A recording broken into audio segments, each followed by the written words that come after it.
A practice session, just letting you guys know. Thank you. We'll get that sorted. Greg, are we good?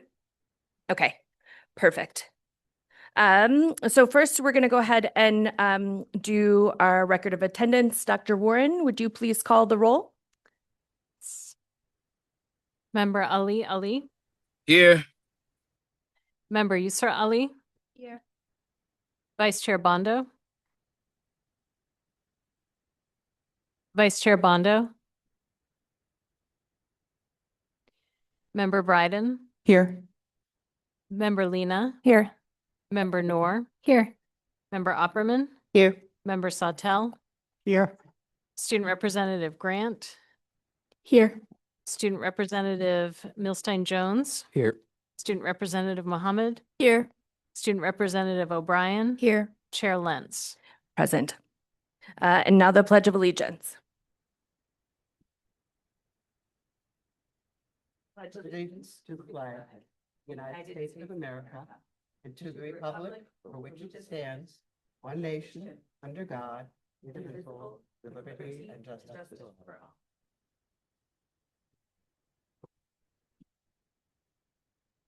Portland Public Schools recognizes the original inhabitants of the land on which our city and schools stand. The Wolastoqey or Maliseet, Micmac, Penobscot, and Passamaquoddy tribes, known collectively as the Wabanaki Confederacy, or People of the Dawnland.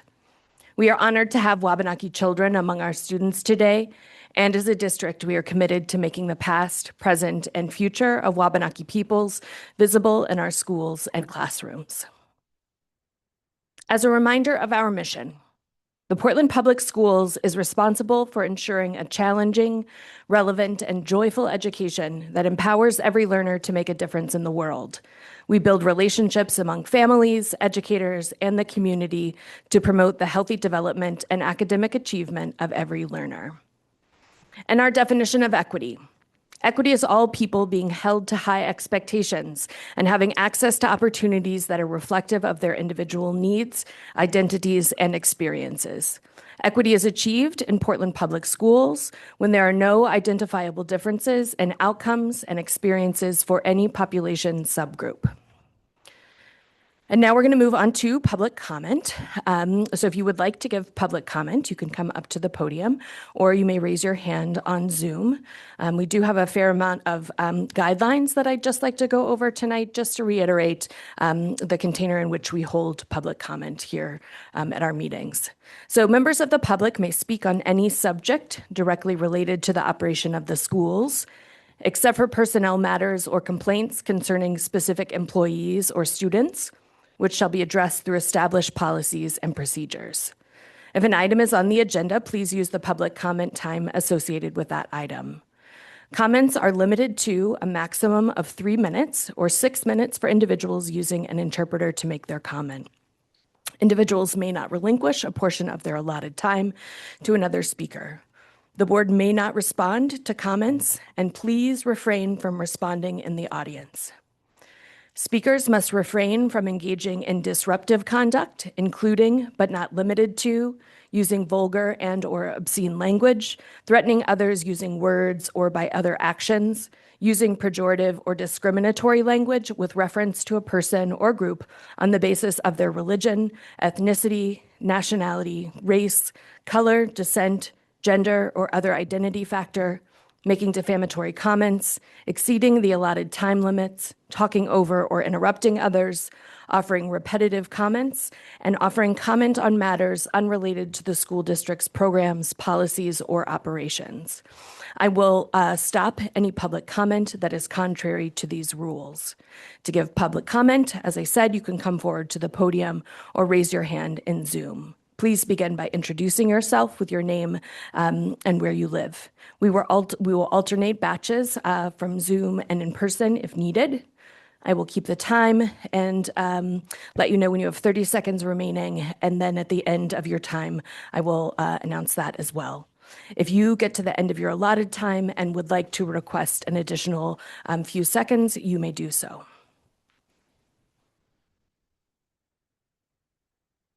Okay. And Vice Chair Bondo has joined us online now. So if you would like to give public comment, you may come to the podium.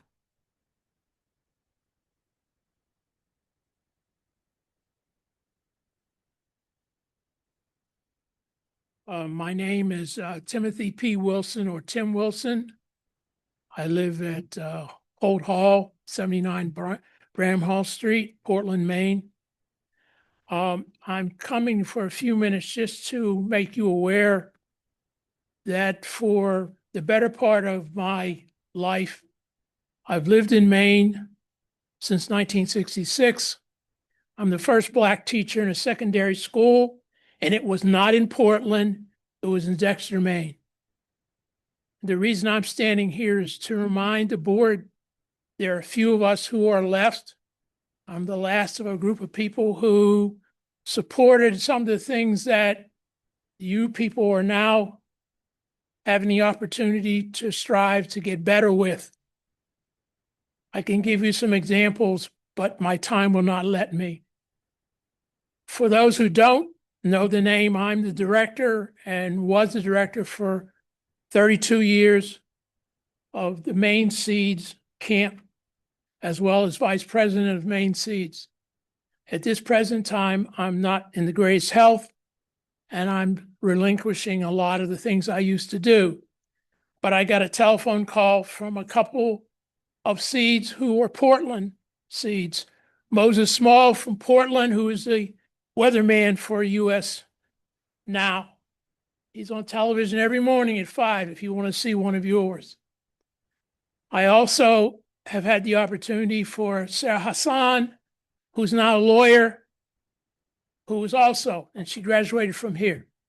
I'm saying that to make sure you understand that for Grace Valenzuela, Dr. Valenzuela, Mary McCollum, and the mother of Juddy Nelson, Merle Nelson, they're responsible for Seeds of Peace being a part of this school district and other school districts around the state.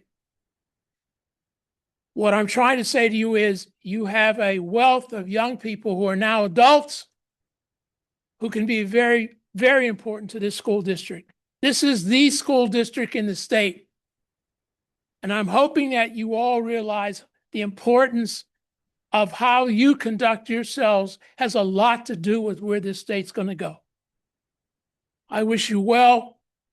I'm glad I live here now all these years. I've been in Bramhall since it started in 28 years ago. So I've lived in Portland.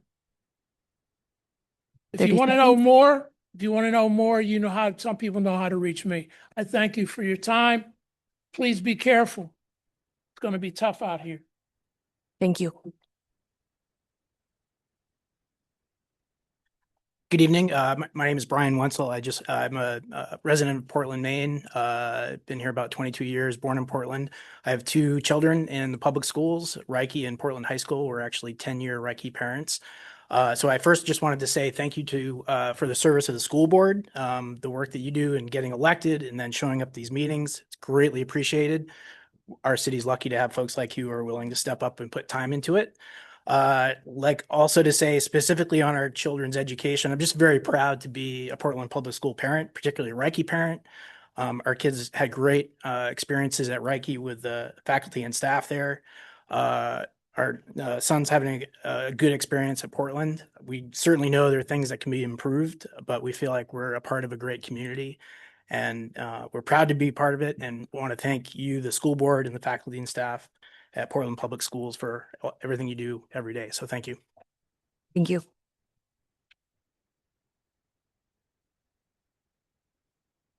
It's too short for me.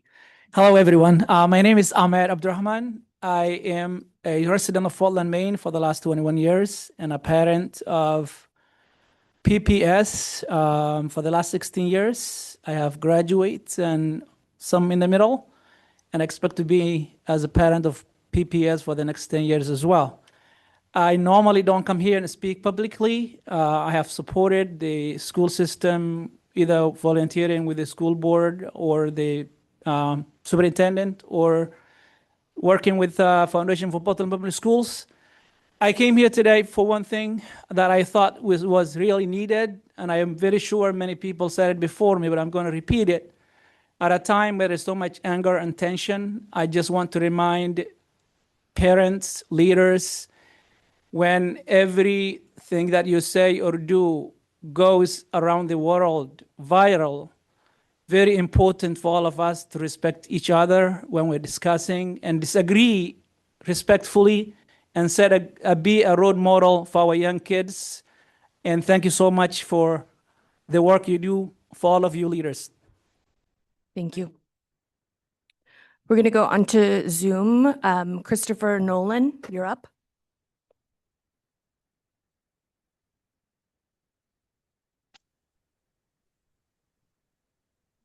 Can you hear me? Yes, go ahead, Christopher. Uh, I I'm Chris Nolan. I reside in the Stevens Avenue area of Portland. Sorry, Christopher, could you get closer to your microphone? It is actually a bit harder to hear you. Is this a little better? Not much. Sorry about that. That's better. You said that's a little better? Yes, thank you. Okay, no problem. Sorry about that. Um, with everything that's going on right now, across the nation, I think it's pretty I'm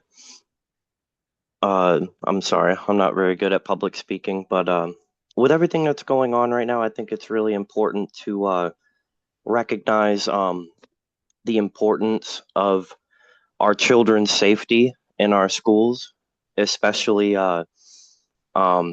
with the operations of ICE that are happening right now. So I would like to quickly read a letter. Tonight, I would like to express my immense gratitude to the brave men and women of ICE Immigration and Customs Enforcement. I applaud you all for your tireless dedication to keeping our nation safe. Your work is not only challenging, but it is also essential in upholding the rule of law and protecting our communities. Every day, you face complex and often dangerous situations to ensure that our borders are secure and that our citizens are safeguarded from harm.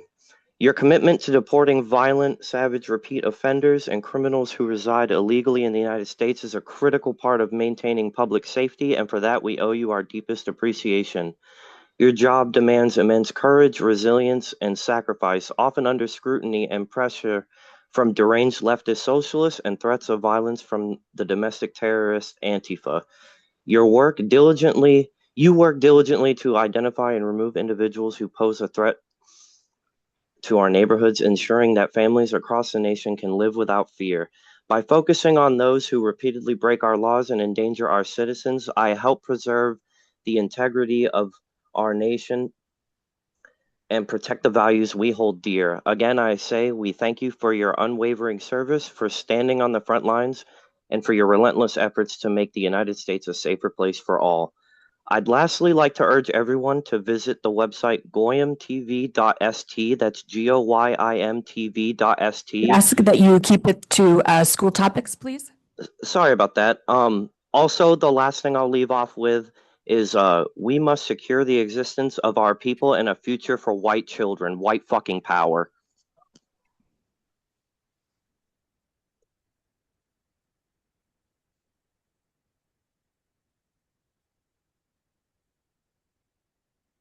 Okay, up next, we have somebody in the audience that would like to speak.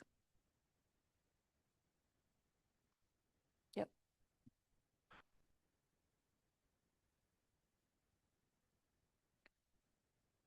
Hi there. I came down from Kennebec County because Please give your name and Okay. address. Sure. My name is Matthew Brown. I live at 19 Ledgewood Lane in Gardner, Maine. I came all the way down here to actually just promote patriotism, and I just want to encourage, I've been keeping up a lot with politics and stuff, and I don't want to talk about politics. I just want to talk about, integrity, and everybody has a leadership role here, and I believe in honoring all those roles. And I just feel like there's a lot of chaos going on, and I just want to promote peace. And when we pledge allegiance to the flag, like we started with, we honor our veterans, we honor our country, and I was raised in scouting.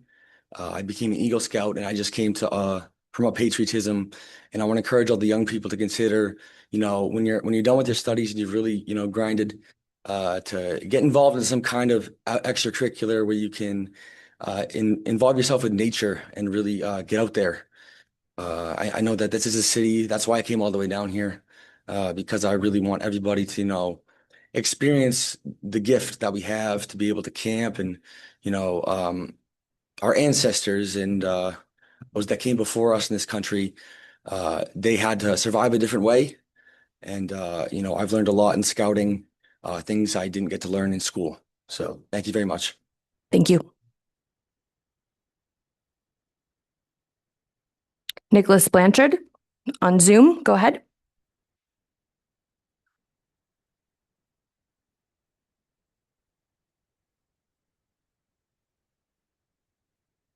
Hello, can you hear me? Yes. Hi, my name is Nicholas Blanchard. I am an Augusta resident, and I was supposed to be there tonight, but I decided not to come. And I just want to say how I think it's very unprofessional that we have elected officials here in the Portland area that refuse to say the Pledge of Allegiance when you take an oath when you're elected to office to serve this country. And I mean, not only country, but the city that you're elected to. And the fact that, some of these people are. I just want to interrupt real quick. I thought that our policy states that we can only talk about school related activities. Sarah. I just heard somebody talking about camping. Yes, board member Ali, because it is in reference to the board, it is allowable. Thank you. Again, so as I was saying, I think it's very unprofessional that, that you're not saying, I mean, look how quiet this room was when you guys said the Pledge of Allegiance. Does that room have any patriotism in there at all? At all?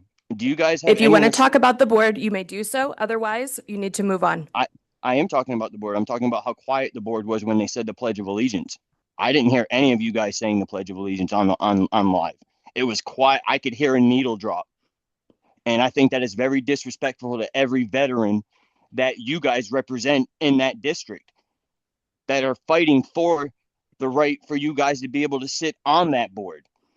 And actually the right for the people that, came from another country that are sitting on this board, that fled another country because that country was so bad and our country is so much, better. They came here, but now our country's so bad that they can't even say the Pledge of Allegiance. Well, if it's that bad, I think 30 ICE seconds. is offering a free ticket home. That's all I can say. Thank you, ICE, for all the hard work that you're doing. And ICE, baby. I would just issue a reminder to the room to please keep your responses minimal. Go ahead.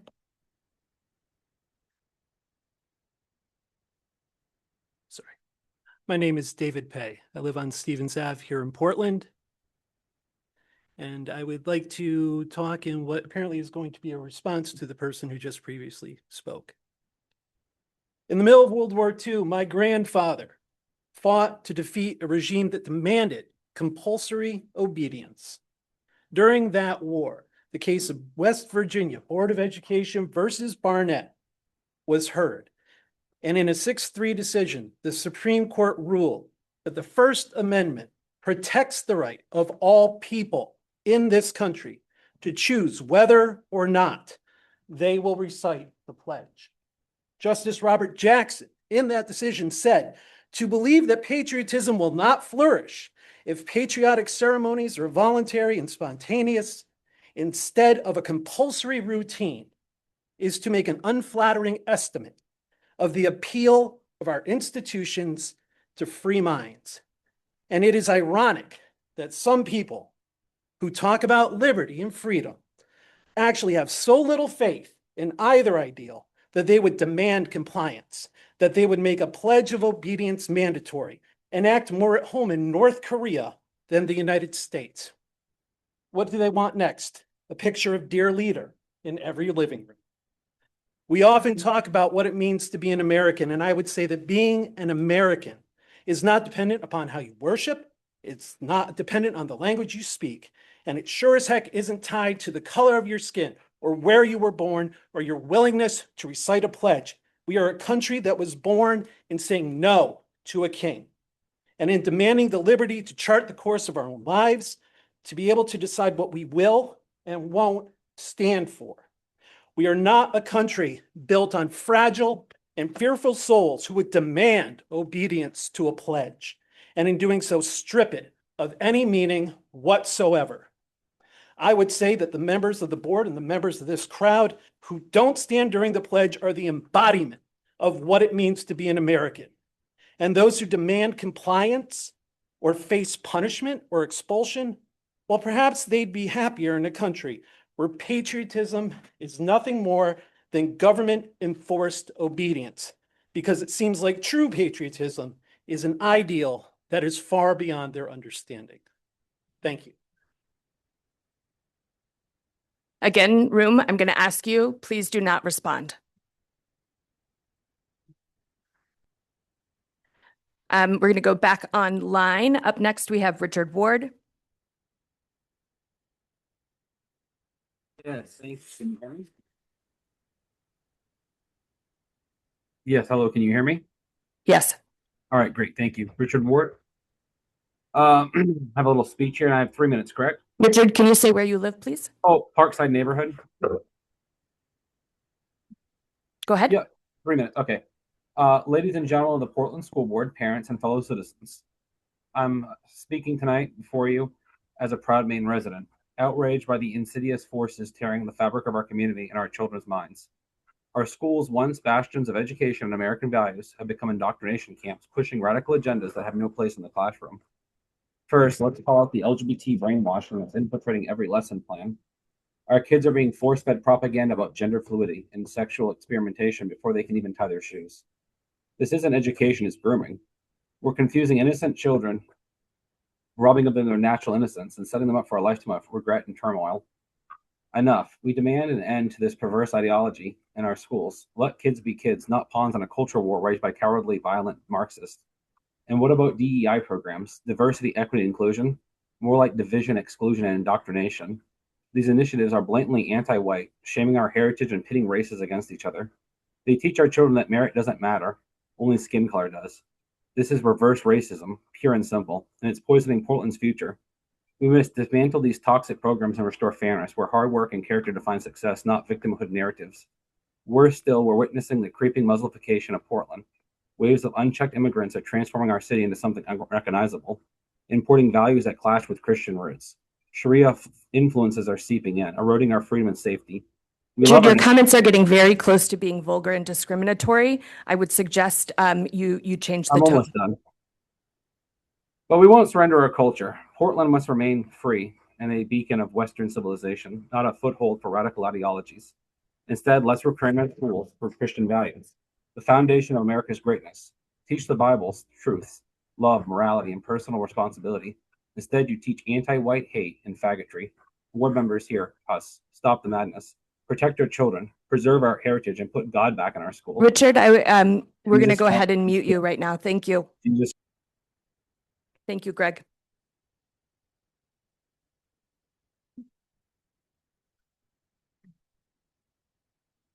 Up next, we have Owen Schroyer.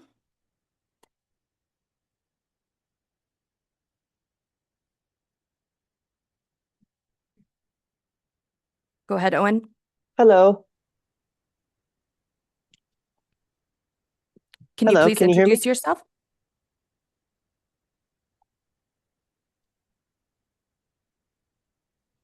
Hello? Yeah, we can hear you. Can you introduce yourself? Hello? Yeah, we can hear you. Can you hear us? Okay, let's go ahead and put Owen on pause. We'll come back to you.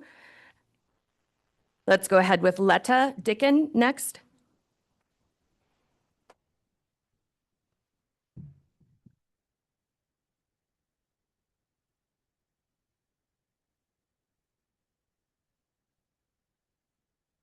Yep.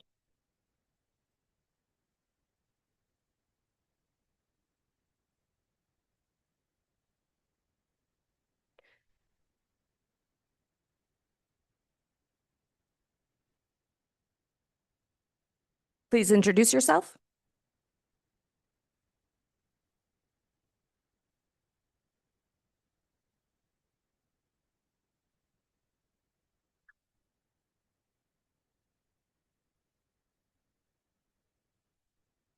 Okay, we're not hearing anything, so we're going to go ahead and put that person back on mute.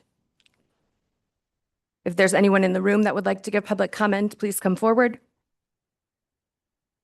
Hello, my name is Molly Mendola. I live in Portland on Cushman Street, and I teach kindergarten at Reiki.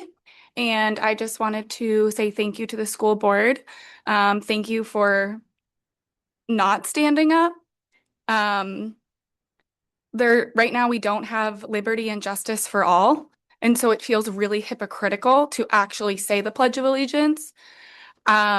As a teacher in the school district, we're teaching so many things. And if you have opinions on what we're teaching or you want to help, I'm sure talking to a teacher, we have several things for you to help with. Last night I was up till 9:30 plugging in test scores and doing all the things I had to do to get ready for a meeting today to talk about students. And I'm so discouraged by these people who are calling in and demonizing our students. Like, if they don't want to say the Pledge of Allegiance, that is part of their freedom of speech. And it seems like freedom of speech is only allowed when it's hateful speech. And that's not right. That's not how it goes. That's not how I think it's supposed to go. Hello? Hello? No, thank you, Greg. And let's move that person back over to. I'm a drag queen. Hello? Thank you, Greg. And yeah, I'm thankful for the people who are not standing up. And I'm never going to force a student to stand up for the Pledge of Allegiance, especially right now when students and families are being taken. That doesn't feel very patriotic to me. And it's really disgraceful to be part of a country where people think that that is okay. Thank you. Is there anyone else in the room that would like to give public comment?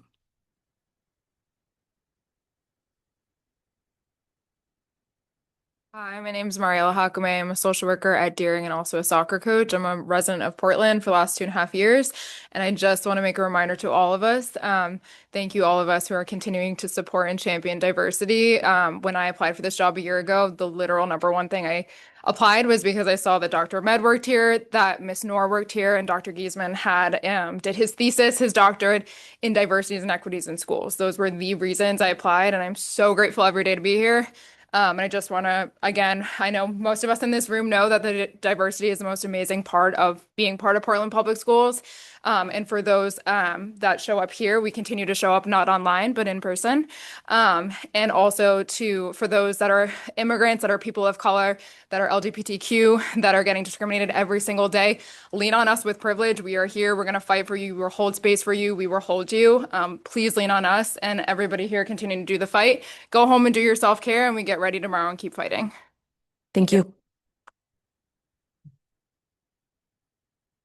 Is there anyone else in the room that would like to give public comment?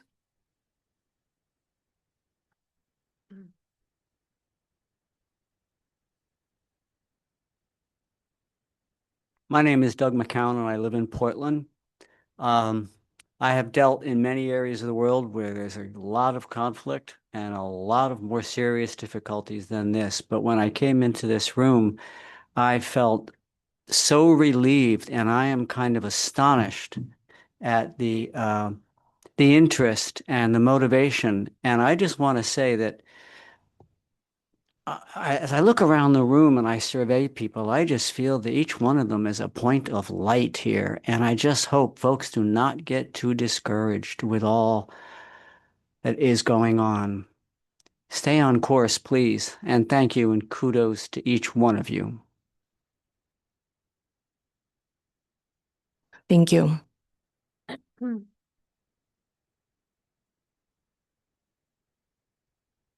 Okay, is there anybody else in the room that would like to give public comment?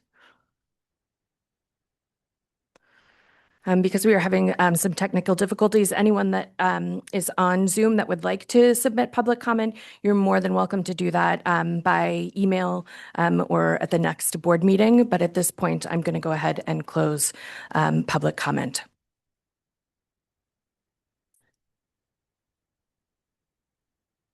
And I would like us to all take a collective deep breath together.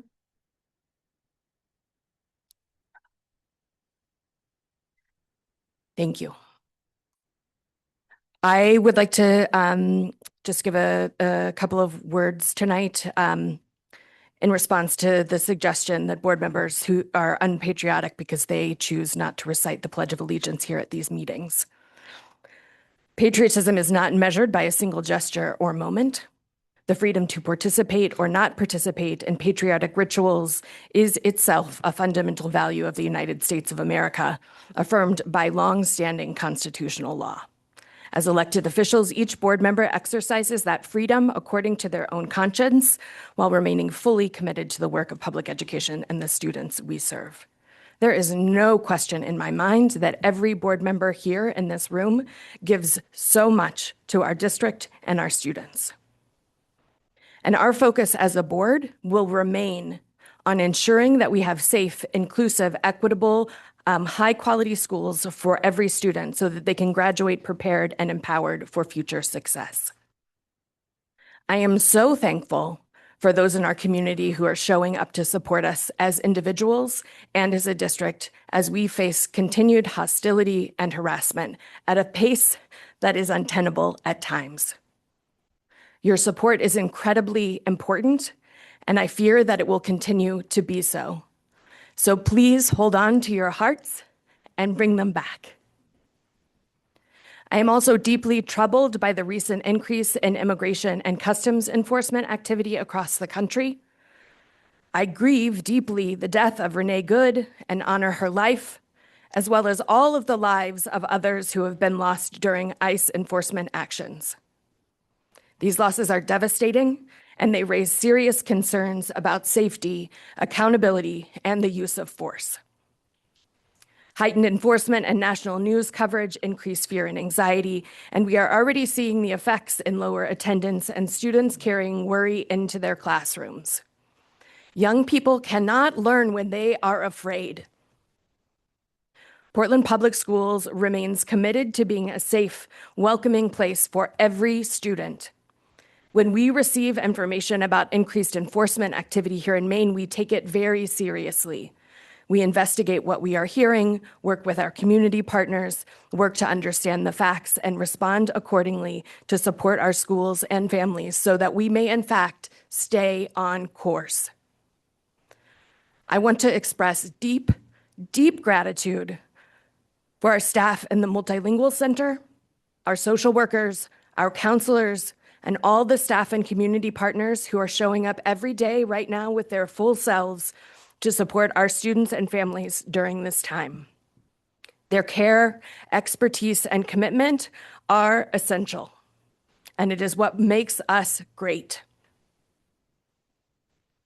In this moment, the board reaffirms our commitment to dignity, belonging, and the safety of every student and family in our community.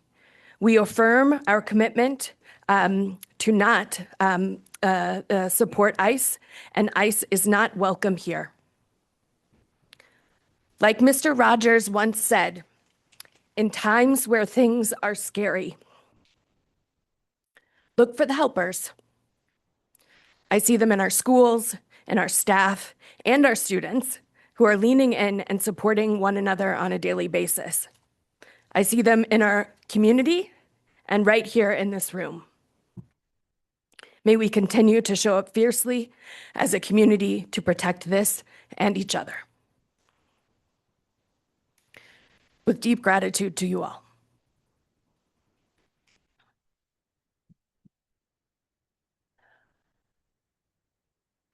And in less pressing topics, this is the best part about a board meeting when we get to do a random pivot to something that feels not nearly as important.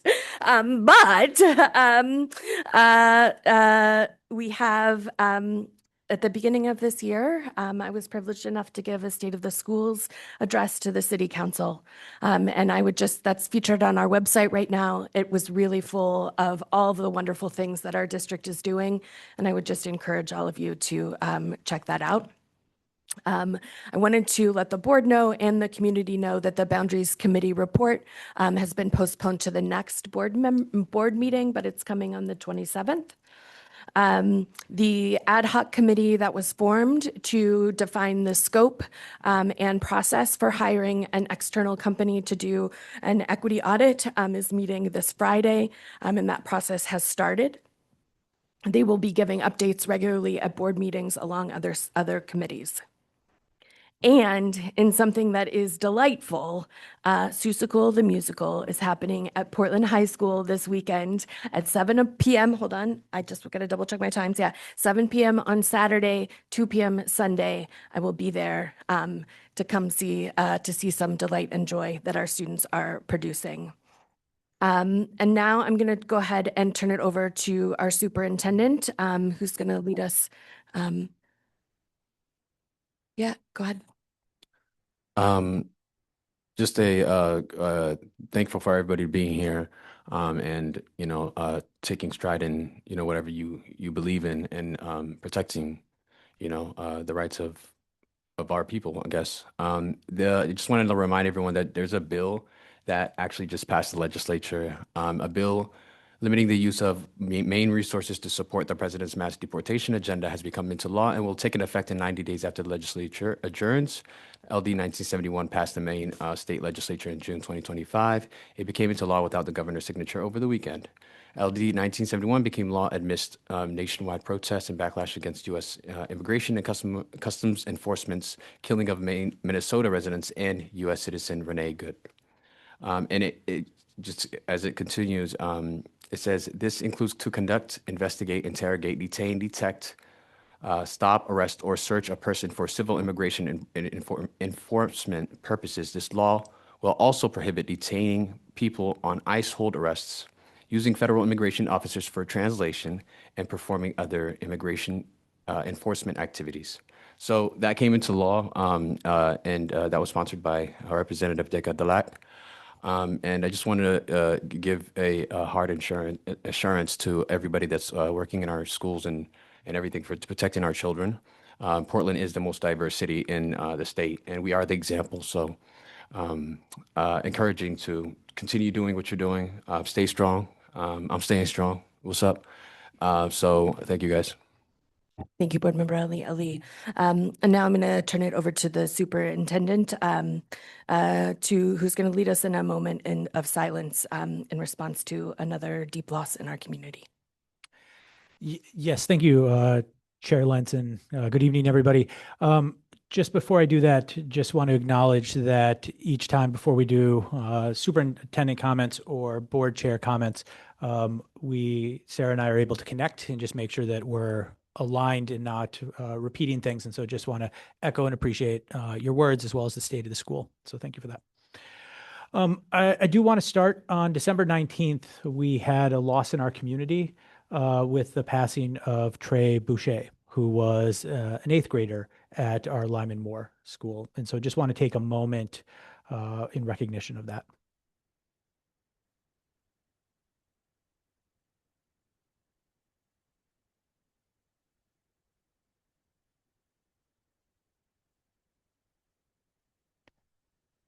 Thank you for that. I didn't know Trey well as a leader in the district, but I got to know about Trey in supporting more on Friday the 19th, the day before break, as well as over the break. And what I learned about Trey is clear that it is a loss and a significant loss within our community. And so my thoughts are with Trey's family, friends, and the school community. I also want to thank our partners in this work. So our school staff and our social workers worked closely with NAMI Maine, Portland Outright, the Opportunity Alliance's Mobile Crisis Unit, and the Center for Grieving Children to make sure that we had support. I also want to recognize the work that our Moore staff did. They were in an unbelievably difficult situation, learning of the passing of a student the night before during the school day, and then being in a spot where they needed to respond and support students with that information. The team met the Friday before break as well, and the Monday that they returned to make sure that there was a supportive environment at the school for everybody returning. And so just unbelievable appreciation for Principal Jones, Assistant Principal Wells, the social workers and guidance counselors there, as well as all staff for the support there. Support continues to be available for both students and family and staff. For students and family, we encourage you to reach out to the school counselors, and we can put you in contact with our partners in the community. And for our staff, our employee assistance program is available to offer continued support. Services for Trey will be taking place this Saturday. Did your microphone cut out? Greg's trying to tell me my time's. Okay. And so, there we go. It's back a little bit.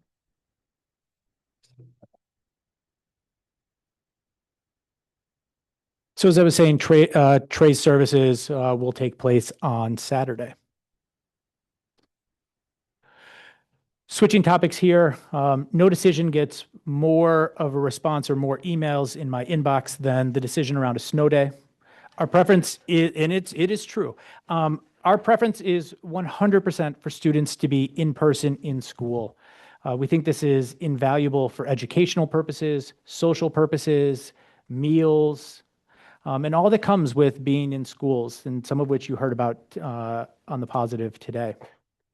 Every day that there's a potential for inclement weather, we have staff up at 4:30, reviewing recent weather reports, driving the streets, talking to the city, and determining if it's safe for students and staff. Last week, we faced a particularly unique challenge. The weather indicated and was unsafe during the normal arrival time. And it looked like, and we hoped to do a 2-hour delay. Unfortunately, more than 50% of our staff live outside of the city. When all of the other districts in Cumberland County decided to close, we were in a spot where we could no longer safely staff our schools and run academic programming. And so that combination of the weather at 7:30 as well as staffing resulted in the snow day. And as much as I hate snow days, there was no choice around that.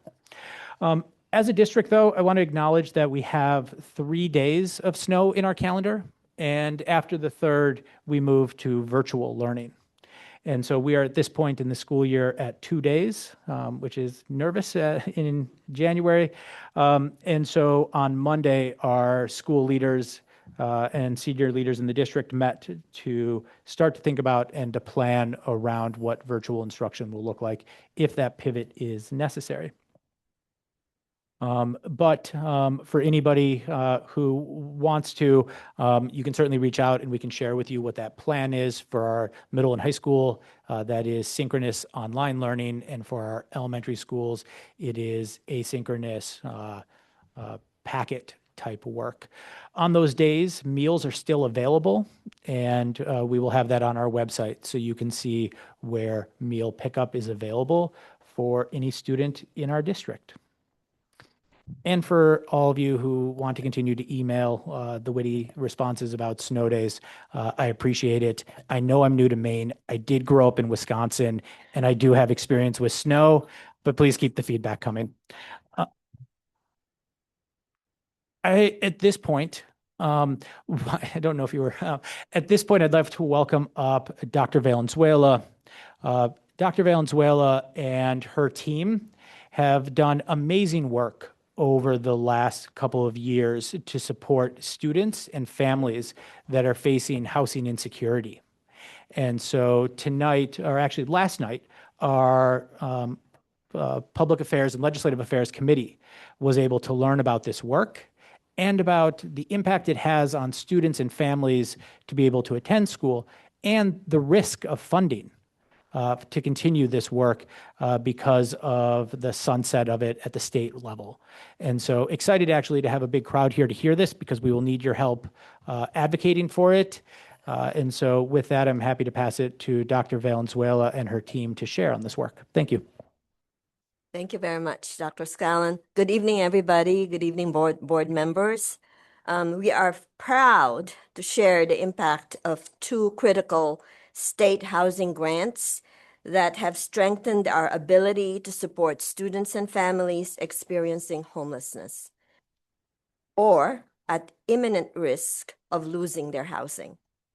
Through these grants, we have been able to provide direct assistance, case management, and rapid stabilization services that help families secure and maintain safe, stable housing. Dr. Valenzuela, could you get a little bit closer to the microphone? I think maybe you're not getting picked up. Oh, okay. And would you like me to project? Or you are? Sorry to interrupt you.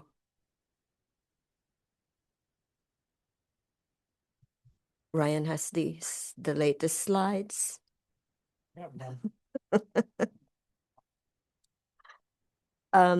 So the first grant we call PHAP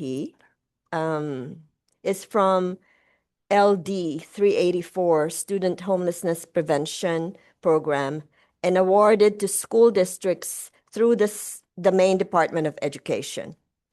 The bill sponsor is Senator Joseph Rafferty of York. The second grant we call SHOP is the acronyms are too long and there's this saying preventing homelessness. So we have the acronym usage. The SHOP is from LD 747, an act to provide funds to rescue student homelessness was awarded through the Maine Housing. Bill sponsor is Senator Mike Brennan of Portland. These grants reflect the state's commitment, the Portland legislative advocacy, and Portland Public Schools' resolve to remove barriers to learning and ensure that every student has the foundation needed to thrive, starting with a safe and stable place to call home. To date, this work has supported approximately 800 families in finding and securing permanent or long-term housing. The effects of housing stability are evident across our schools. It helps with students' emotional well-being and security, consistency in their attendance, and engagement in learning for stronger academic progress. With families experiencing reduced stress and anxiety, there is a greater stability at home. So the details of the grant implementation will be presented by Priscilla Bittencourt, McKinney-Vento Liaison, and Rachel Spencer-Reed, our grant manager for SHOP. And I'll turn it over to Priscilla, who will talk about the first grant, PHAP. All right. Can you hear me? Okay, so the first grant, as Grace said, it's what we call FAP, which is the PHAP. It stands for Pilot Homeless Assistance Program. It was a pilot program that was awarded to us in 2023 and then again in 2024, giving us a total of about $553,865 to help families with overdue utility bills or rent to avoid homeless or to just for some of their basic needs. So this grant was specifically really nice because it helped not only families who are McKinney-Vento, but any families who are in need. So we had anywhere from families that require assistance because they got sick and they can't work and they need money to pay their mortgage that month, through families that needed help with security deposit. So each student were allowed to receive up to $750 per calendar year. So if a family had 4 kids, they could receive up to $3,000. They could request as many times as they needed, as long as they meet that budget of $3,000. The language was pretty open to how we could use that grant, as long as you meet the McKinney-Vento guidelines. So it could be for overdue bills, transportation, mental health costs. But I'm pleased to say that Portland was able to use it only for utility and rent. We did not use any of this money for transportation cost. We helped over 600 family. As of today, we helped 609 requests. Some of those requests were repetitive from families that came more than once. Unfortunately, as of today, we ran out of funds. I had to close the grant today because the money that we have for this year was just leftover funds from last year or from districts that did not use their funds and DOE awarded to us. So as of today, unfortunately, this grant is closed. The way that we use this grant, the procedures for that is pretty much the same as SHOP, so that would be a good segue for that. But all the social workers have access to these applications. They do an assessment with the family to find out really what their needs are, because it's not all about giving the money. It's really about finding out how else we can support them. So they do an application. The application is submitted to me. I approve. Then it goes to finance, who then cuts the check, and we are usually getting the check within only a few days. And the check is made a payment straight to the vendors, not to the families. So it has been a great program that unfortunately we do not have it anymore. The next grant is going to be SHOP, which Rachel is going to talk about it. Thank you again. My name is Rachel Spencer-Reed. I'm the SHOP grant manager. Thank you for the time tonight to share about this exciting project. Similar to FAB, this grant is designed to prevent homelessness, and it is a pilot grant, which means that funding is not guaranteed to continue. So if you're interested in having families continue to have these resources, we would appreciate your support. This grant was awarded in February, and the services began in April of this school year. Originally, school district was awarded almost $760,000, and we were able to secure an extension with an additional nearly $95,000. So the grant was a total of $854,000 with the extension through June 30th of this year. This grant is designed to help families who are facing a housing crisis to avoid having to go to a shelter or be on the streets, or for families who are homeless to leave that situation and get into stable housing. The primary ways that we assist families is through financial assistance like rental arrears or move-in costs, but also through direct support of housing navigators and education and empowerment. So there's funding in this project to also provide educational workshops, and we have one coming up soon about tenants' rights. Eligible families for SHOP must have a student enrolled in PPS schools, and they must be eligible for McKinney-Vento Homeless Assistance Act. So that means that they need to meet one of the 4 categories of housing instability.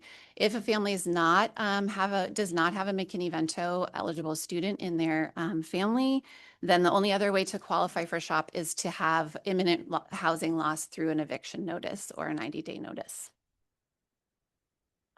This project includes staffing at PPS, myself, part-time grant manager, and a full-time housing navigator through SHOP, who both of us are based out of the Multilingual Center. We also work very closely with Priscilla, who just spoke a moment ago, although her time under SHOP is only funded on a stipend basis for additional work that she's doing in the summertime and during the school year, because her position is funded through PPS normal budget. SHOP also funds the equivalent of 2 full-time housing navigators through our contracted partner, which was known as Quality Housing Coalition and recently changed their names to Project Home. So we have 2 Project Home navigators and 1 PPS navigator full-time and myself part-time staff. Similar to FAB, all of the requests and applications for SHOP are normally submitted through the school social worker. We also utilize the skills of the language interpreters through the Multilingual Center if the family does not speak English at home. And we have funding to contract for language interpretation if there's a language that we don't already have on staff. All the families that are eligible for SHOP who apply are supported through PPS by talking with them about their housing situation and finding out what it is that they are requesting assistance with. Families who need to find new housing that they can afford work with the housing navigators through Project Home. Project Home has landlords that they have MOUs with in Portland. And we also provide follow-up support through the life of the grant to find out whether people are able to maintain their housing or need any additional support. So the types of support that SHOP can help provide is finding and maintaining stable housing, educational workshops, securing direct financial assistance with things like move-in costs for security deposits or first month's rent, or for rental arrears payments so that they can avoid eviction. And it's important to point out that SHOP is not an ongoing rental subsidy program. It's really designed to help with emergency rental arrears on a short-term basis. If folks are having trouble affording their housing, we want them to be able to work with Project Home to find a new place to live. We also can utilize SHOP to help for eligible families to help with utility bills or other barriers that are directly related to their ability to maintain adequate and stable housing. To give you a little bit of information about how the project has gone so far, as I said, we started serving folks in April, and through mid-December, we had served 144 families. Those families included 281 PPS students of all different ages. 76% of the families are McKinney-Vento designated. And of those McKinney-Vento families, about half, or 55, are living in doubled up situations where they can't afford to have their own housing. So they are in an overcrowded or doubled up setting. Of the families that we served so far through mid-December, 63 were able to find new housing, in some cases with us being able to pay their move-in costs. 30 families maintained their housing, either through help with utilities or rental arrears. And there are 53 families who are still looking for housing with our housing navigators. Over the course of the grant, in the first 3 quarters through April through the mid-December, we saw a dramatic increase each quarter in the need and the number of requests and the amount of financial assistance we were able to offer. So you can see on this slide that we went from only being able to provide $22,000 in the first quarter to the last quarter. Here, this lists $129,000 through mid-December, but we actually, by the end of December, ended at a little over $141,000 in that 3-month period. As of December 31st, SHOP has spent just over $200,000 for financial assistance to PPS families facing a housing crisis, and that's about 44% of the total budget that's available for financial assistance, meaning that we have around $330,000 left to spend for financial assistance by the end of the school year. So we are still able to help a lot more families. Grace, you want me to go over the lessons learned? Okay. Just a couple of highlights that we've been learning from these 2 pilots. So part of the purpose of having pilot grants is to learn from them and to advocate for being able to meet needs that are unmet. One of the things that we're learning with SHOP is that financial assistance alone is not enough. As I said, there's more than 50 families who are still trying to find an affordable place to live because there's simply not enough housing available in Portland at all income levels. So we're doing our best to help folks, but it has resulted in many families who cannot afford the rents in Portland needing to move to other cities and in some cases enroll their students in another school district. One of the most common situations that families find themselves in that leads to housing crisis is just not having your rent be too high of a percentage of your income to be able to afford your rent, which results in single parents who are the head of household being the most common demographic who apply for our assistance. We have a lot of single moms and single dads, but we see a lot of single moms with multiple children, and in multiple cases, children with disabilities or significant needs are also another way that puts a family at risk for economic challenges because of needing to meet medical bills and other medical needs as well. We're also seeing that families whose primary language is not English are at high risk of exploitation from unscrupulous landlords. And so we also do make a lot of referrals when families are having challenging situations with their landlords that we can't resolve with our own housing navigators with Pine Tree Legal and Maine Equal Justice, because we want to make sure that families' rights are being respected. We also have applicants who are unaccompanied minors, and Project Home does have some programs specifically for them. Folks who are McKinney-Vento, regardless of whether they're unaccompanied youth on their own or families who are together, could potentially eligible for SHOP. We're also seeing a lot of families who decide to move into housing knowing that they can't afford it, which sets them up in a challenging situation going forward for a cycle of eviction because housing is simply too expensive. For the families that we have been able to help, as Grace mentioned in her introduction, we have seen and gotten some anecdotal feedback from folks that there is an improvement in attendance and in academic performance when students are able to maintain a stable living situation.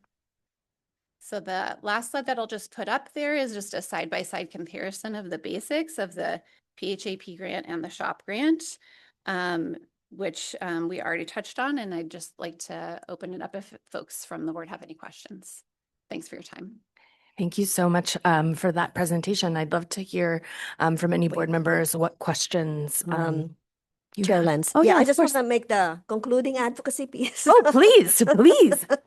So as we reflect on the impact of these 2 state-funded housing grants, it is clear that this support has been life-changing for hundreds of families and has directly strengthened student attendance, learning, and well-being.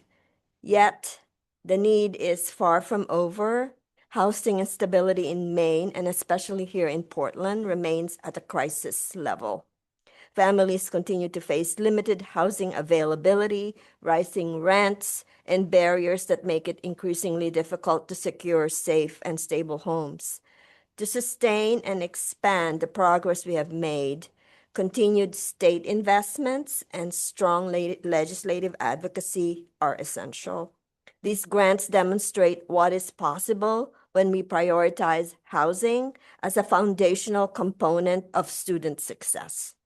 By working together to champion ongoing funding and policies that address homelessness, we can ensure that every child in Maine has the stability that they need to learn, grow, and thrive. Thank you, Dr. I wish I had a scan to say donate here, but Yes, and also contact legislators. And they are now in session right now and are open to hearing feedback on things like this. So now I'm going to turn it to board members. Did I see your hand, board member Apperman? I did, and that was, you gave a good segue there. Thank you very much. Thank you for what you do. Not easy every day. And the fact that you do it is tremendous. You're, besides having a basket out for donations right here, Dr. Valenzuela, what specific people should people contact? I mean, as far as legislators goes, there's Mike Brennan, there's Dusan, among some, but Representative Zager is in the back of the room. Thank you for being here tonight.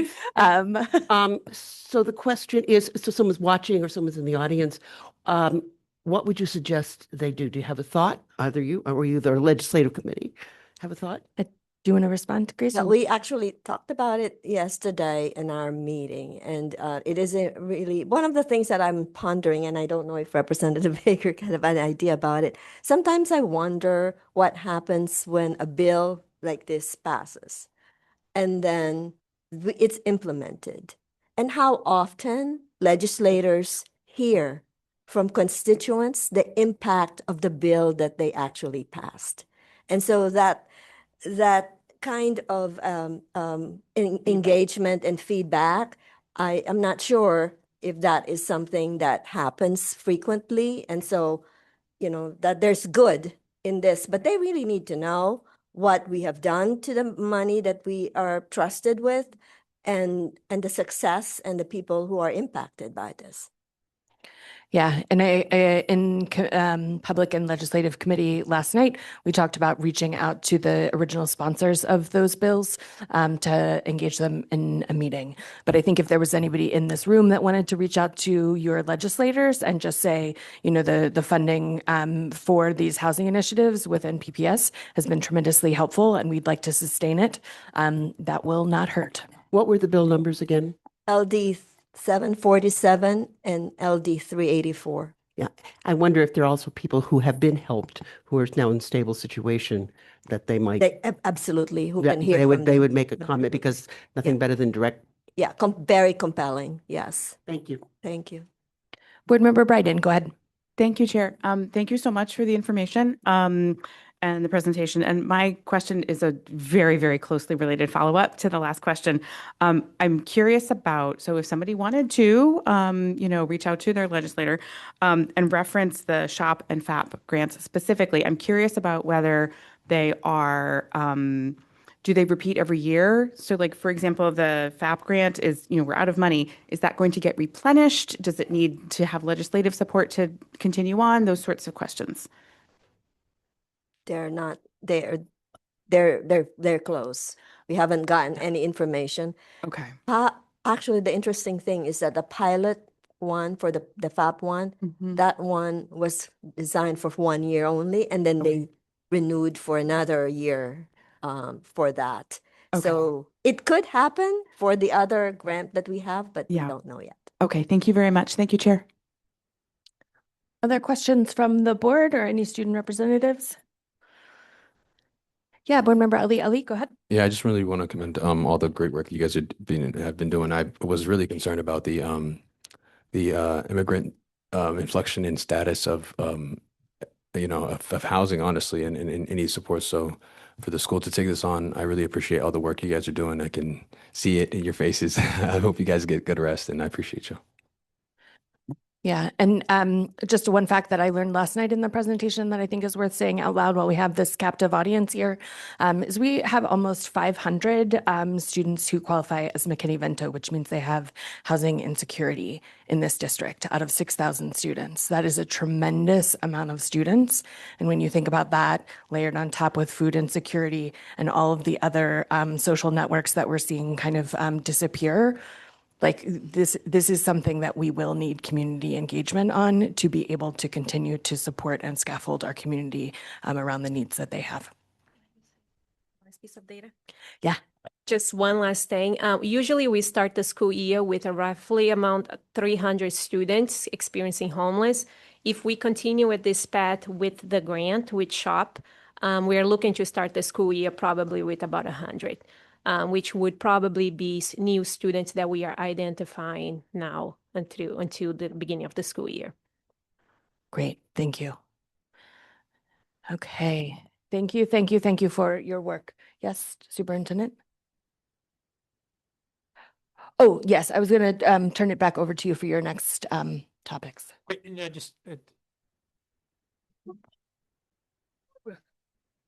I just want to say a sincere appreciation to Grace and the team for this. I think what Priscilla just shared in terms of the impact, it is not just a number on a sheet of paper. It is a significant impact on the trajectory of families and of students. When you look across the research of what directly impacts student success, growing up in poverty, having housing insecurity significantly impacts. And so the fact that your team has stepped up in partnership with the legislature to address this need is just a sincere appreciation because of the impact it has on those families, and to just highlight the urgent need for the continuation of this funding, because we're talking about over $1 million. We're talking about over 800 families or thereabouts that have been served by that. And so the idea to not have that safety net or part of the safety net there next year is scary and really significant. So thank you to all of you for the work on this. Thank you. And actually, Vice Chair Bondo does have a question. So let's bring her over off mute. Go ahead, Vice Chair. All right, thank you. I don't know if you can hear me. I have a little. Can you hear me, Chair? Yes, go ahead.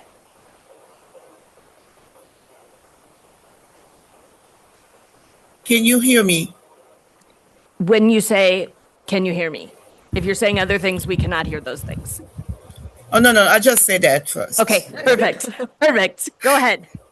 Oh, perfect. Thank you so much. You know what, Dr. Venezuela and the team, I really have a much gratitude about everything you have accomplished, because it's a must needed. So my only question is just the way the process. So I just wonder, do families can be served several times, or if they apply, they can be just served once? And from all the different kind of grants that we had.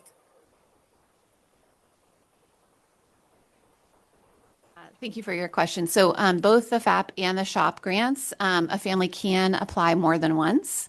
It's not only a one-time request. For the FAP grant, there is a monetary limit to the amount of money per family per year. For SHOP grant, there's not a monetary limit, but there's a calculation that we have to do per family based on that family's rent. So there is a maximum amount that we would eventually hit if a family needed to request funds more than once. But it's not a number I can just throw out because we have to calculate it case by case basis.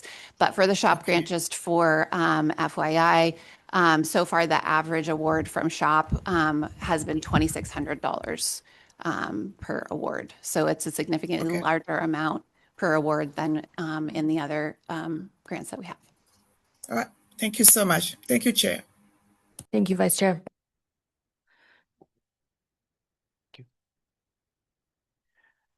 Thank you again for that. Part of the work of Portland Public Schools couldn't be done without that team and as well our foundation.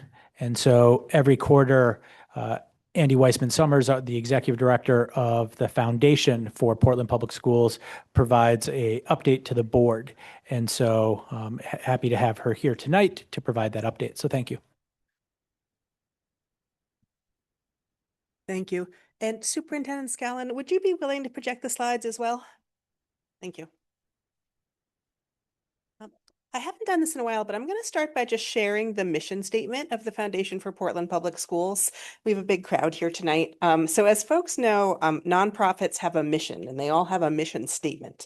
And that is the statement in which that the work needs to support everything, all of the programming we do, all of the investments we make. So our mission statement is to be a catalyst for increased educational opportunities, achievement, and equity for all Portland Public Schools staff and students.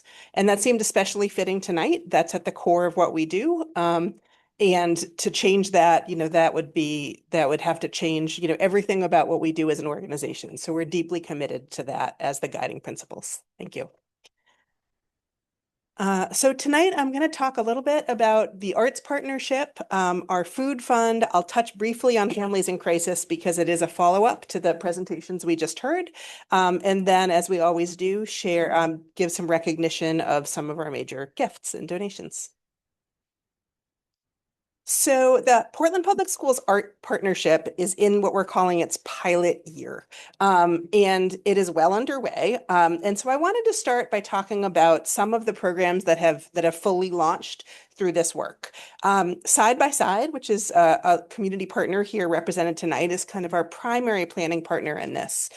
So Side by Side has trained teaching artists pair with classroom educators who co-design and deliver arts integrated instruction. So what that means is they integrate visual art, storytelling, theater, movement, design, all of those types of things into core academic subjects and make learning more engaging for students. So students are learning concepts around art or music or theater, but they're using them to deepen their science, their English language arts, their social studies.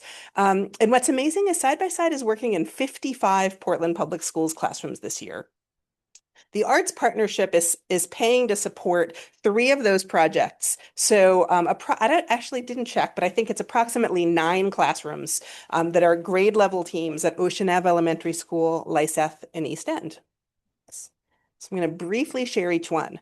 So at Ocean Ave, 5th graders are working on a project called Building Bridges.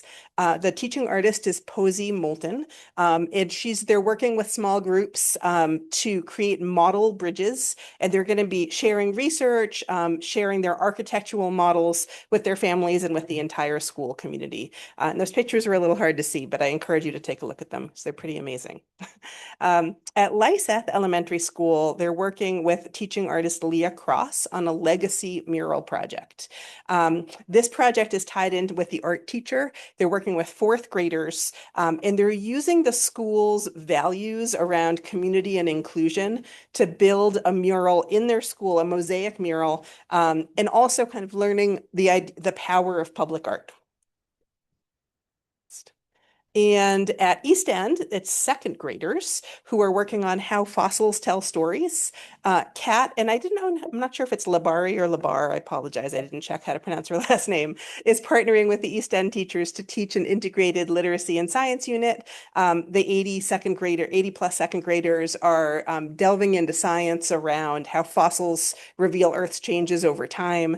And then they're creating kind of fossil sculptures of fossils themselves using clay that is informed by their research. So it's amazing work. And those are just three of the many, many projects that Side by Side is doing with our students. That's part of the arts partnership. But the partnership is bringing in a range of other arts organizations to work in schools. So the only other project that's completed so far this year, is on the next slide, is right here at Casco Bay, who hosted a culminating event on December 18th. This was a ninth grade expedition about slavery and resistance. Students worked with the Telling Room on poetry and with visual artist Billy Gerard Frank on visual art. The examples I put up in photos are drawings, but there were also sculptures and other visual art presentations. And that was an amazing integrated multidisciplinary unit. So we're really excited about the arts partnership. There are projects that are going to be starting at Rowe, Lincoln, and Deering in this semester. But in next year, we're hoping that we will be able to have at least one community arts partner working for multiple weeks in every school in the district. So we're gathering input from community arts partners now, and we'll be putting out applications for both arts partners to pitch ideas and for school folks, and it can be teachers, librarians, anyone working with students to get these types of programming into every school next year. I also wanted to provide an update on the food fund, but before I will jump into that, but before I do, the food fund and Families in Crisis are our two biggest programs that address basic needs of students. Families in Crisis is very much in the vein of the two programs we just heard about, the FAP and CHOP. It's been around for much longer and it's much smaller because it's funded by private donation. But I did want to share some really tremendous news, which is with the FAP grant running out of funds, we just last week, and actually got confirmation after I put in these slides, received confirmation of a $120,000 anonymous donation to the Families in Crisis Fund.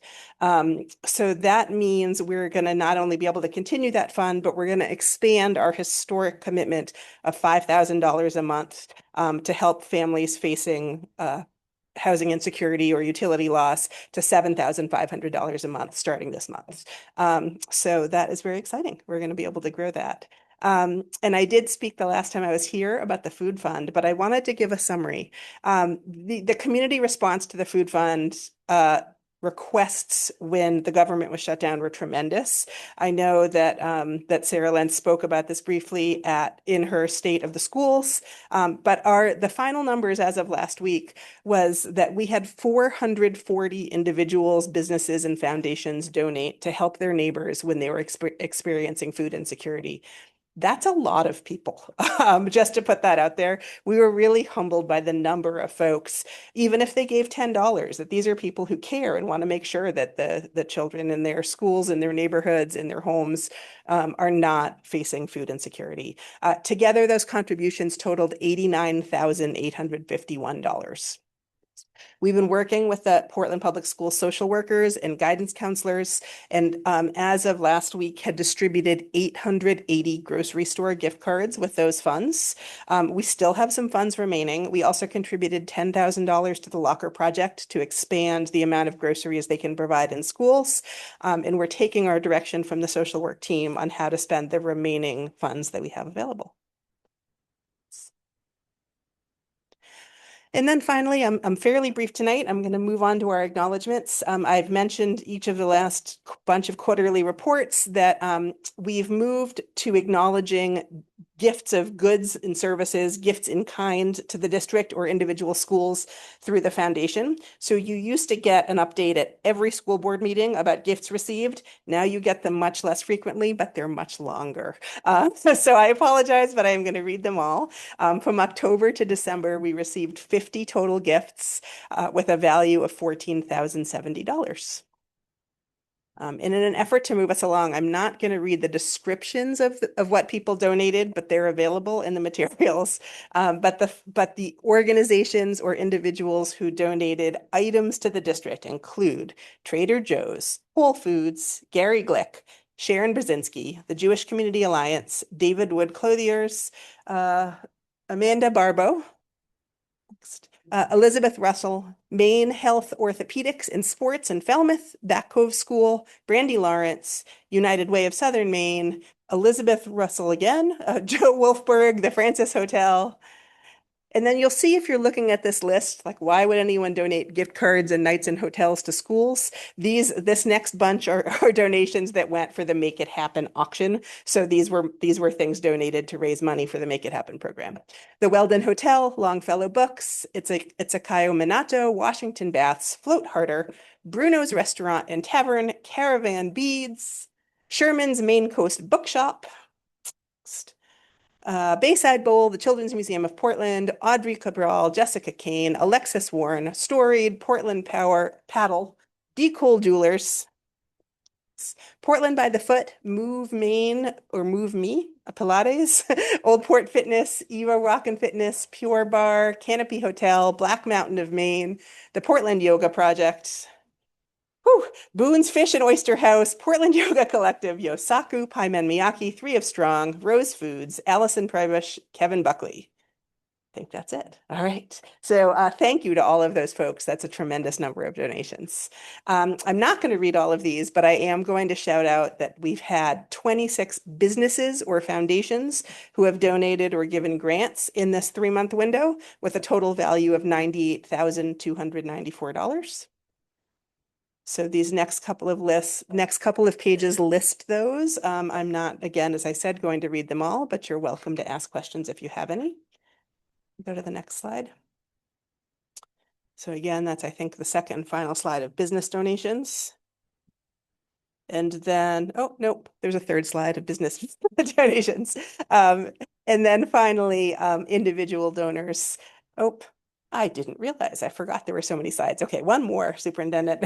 And then finally, this is, again, a really staggering number. It includes those food fund donations, but we received 706 individual donations from October to December, and that totaled $146,139. So that doesn't include last week's gift to families in crisis, but includes the food fund, our annual appeal, and a range of other gifts. And I believe that's it, unless there are questions. Yes, Student Representative Milstein Jones. I was just wondering how the arts partnership is being integrated into math classes. Yeah, that's a great question. I don't think this year we had a math teacher apply and do that program, but we're very much hoping that next year that will be the case. We also didn't have any arts partnership programs this year that focused on music, and that might be a really natural connection to math classes. And so we're really going to try to ensure that happens, but it's not actually happening this year. Although, Megan is here somewhere. Oh, there she is.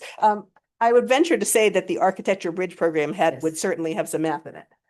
Is there anything I'm forgetting on the math front? They did do some weight and dimensions as they looked at real world bridges and then designed their engineer challenge. Yeah. And then they also looked at measurement of distance, miles, kilometers, that kind of thing for the real world solution. Thanks. Great question. Other questions from the board? Just great job. Thank you, Board Member Aberman. I second that. Okay. Superintendent Scallon, is there anything else that in your remarks? Okay, then we're going to go ahead and have a recess, a 10-minute recess, and come back for the rest of the business meeting. Yes, those in the audience, it gets way less exciting from here on out. So thank you for being here and enjoy the rest of your night. Oh, that lobby for the left, and then you go down and you see okay. Checking on to see how.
One, two, three. Testing one, two, three. Yay.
All right, everybody.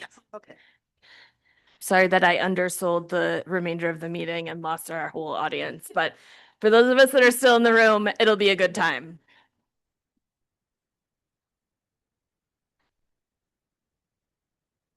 Greg, are we good? Thank you.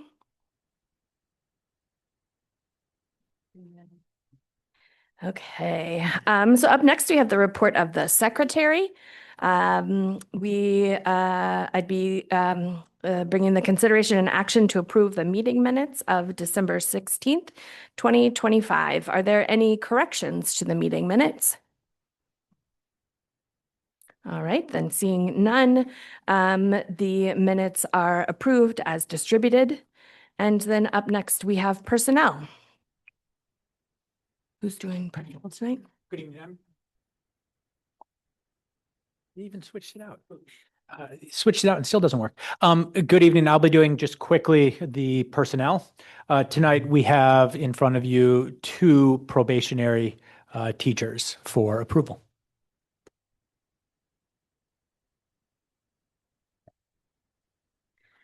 Is there a motion for the consideration and action to approve the personnel items listed, election of teacher candidates probationary? Thank you, Board Member Bryden. Is there a second? Thank you, Board Member Opperman. Are there any questions from the board? And we don't take public comment on personnel issues. So by roll call vote, please indicate whether you are in favor of the consideration and action to approve the personnel items listed, election of teacher candidates probationary. Dr. Warren, will you please call the roll?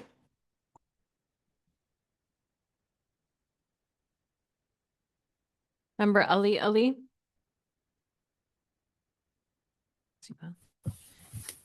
Member Ali. Member Yusra Ali. Yeah. Yes. Vice Chair Bondo. Yes. Member Bryden. Yes. Member Lena. Yes. Member Noor. Yes. Member Opperman. Yes. Member Sautel. Yes. Student Representative Grant. Yes. Student Representative Milstein Jones. Yes. Student Representative Mohammed. Student Representative O'Brien. Chair Lentz. Yes, so the motion passes unanimously. And then up next, we have some old business.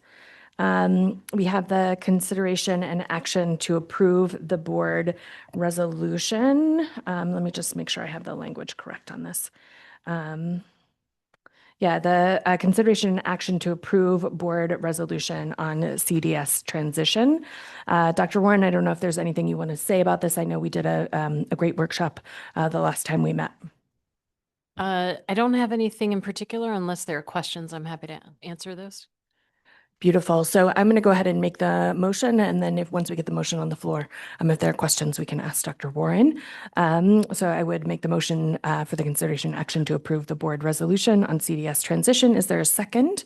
Thank you, Board Member Bryden. Are there any questions on the motion? Any board discussion? Any public comment? Let me just double check. Could Dr. Scowen, could you double check Zoom? I'm having a little bit of issue toggling. Okay, great. Then by roll call vote, please indicate whether you are in support of the motion for the consideration and action to approve board resolution on CDS transition. Dr. Warren, will you please call the roll? Member Ali. Member Yusra Ali. Yes. Vice Chair Bondo. Yes. Member Bryden. Yes. Member Lena. Yes. Member Noor. Yes. Member Opperman. Yes. Member Sautel. Yes. Student Representative Grant. Yes. Student Representative Milstein Jones. Yes. Student Representative Mohammed. Student Representative O'Brien. Chair Lentz. Yes, so the motion passes. And then up next, we have some new business. So we have a number of items for new business. I'm going to read these into the record, but we're going to be having workshops on, I believe, all of them. Is that correct? 1, 2, 3, 4. Yes, plus that. After we adjourn. So up first, we have the capital improvement plan for its first read. Again, we'll be doing a workshop shortly. Then we have the first read of update policy ACAA, which is the harassment, discrimination, and sexual harassment of students. We have the first read of update to policy ACAB, harassment, discrimination, and sexual harassment of school employees. And finally, we have the first read of policy GBEB, staff conduct with students. So just as a reminder to the board and student representatives, this is the first read. At the second read, any amendments to these could be brought to the board for discussion and vote on the meeting of the 27th. And so with that, I'd be making a motion for the consideration and action to adjourn our business meeting. Second, I see Dr. Opperman there. All those in favor of adjourning? Okay, so that is unanimous. So we are adjourned at 7:51, but we're all going to stay around for some great workshops on some policies and the capital improvement plan.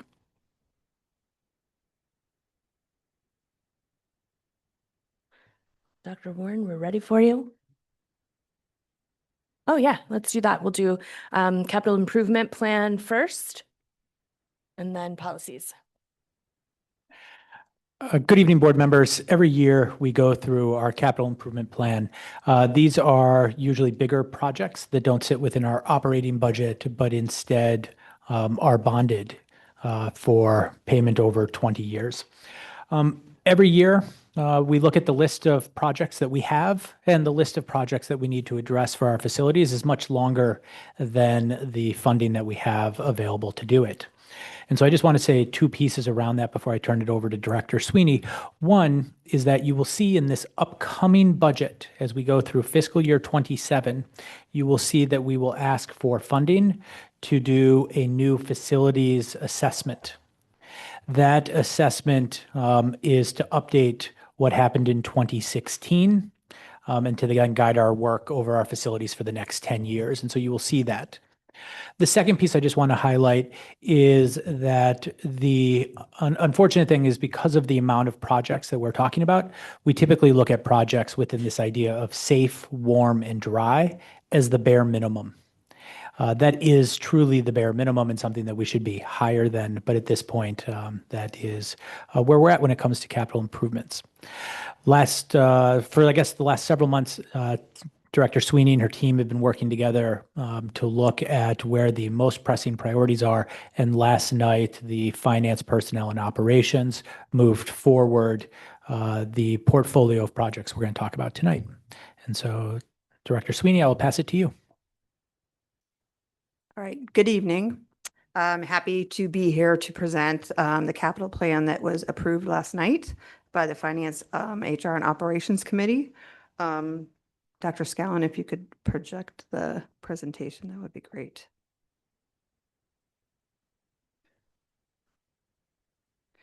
So there's the agenda of some of the items that we're going to go over tonight: capital improvement plan, the stages that we're currently in, the proposal in front of you, and then a little bit about the RFQ and RFP that are in process. What is a capital improvement plan? It's a long-term plan for maintaining and improving the school infrastructure. It ensures the safety and comfort of students and staff. And as Dr. Scallon said, the minimum goal is maintain a safe, warm, and dry environment by addressing key areas of school facilities.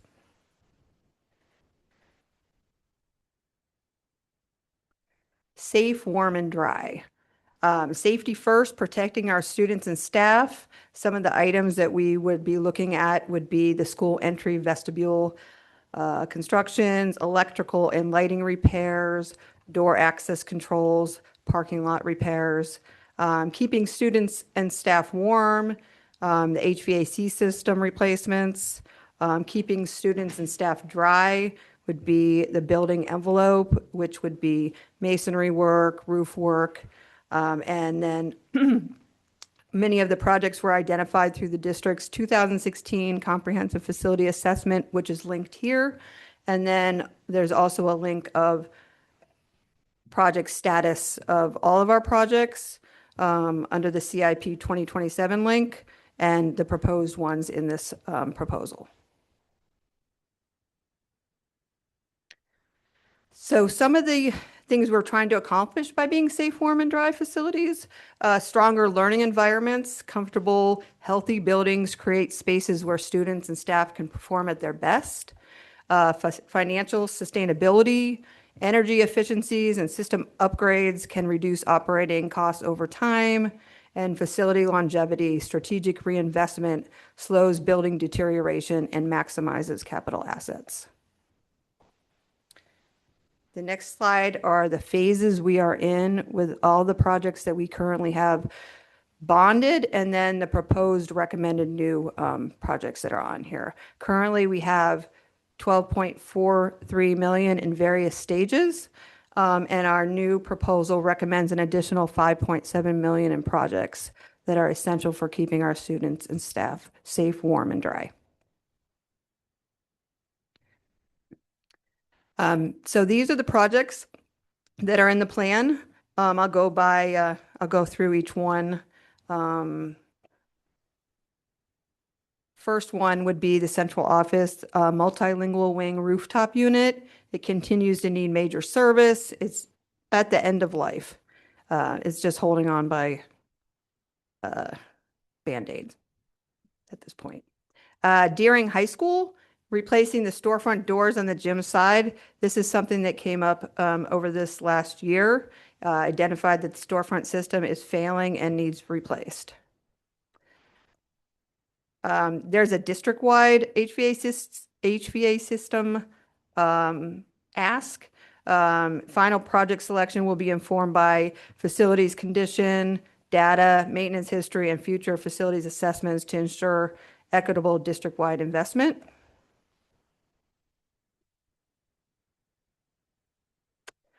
Peaks Island, we are currently in the process of a design for interior and ADA renovations at Peaks Island, and we need additional funds for the second phase based on the Harriman assessment.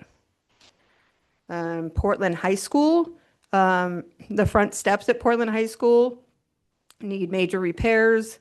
There's there's trip hazards.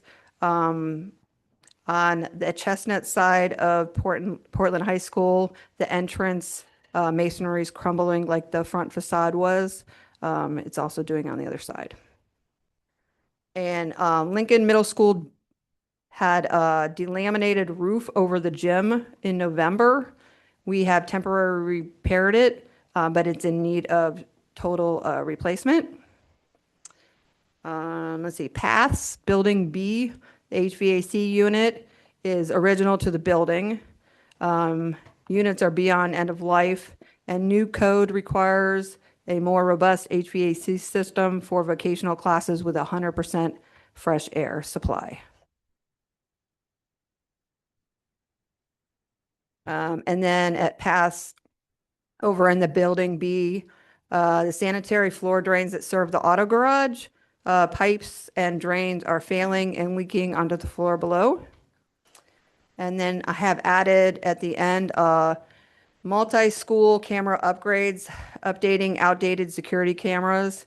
Many cameras are at end of life and can't be properly upgraded.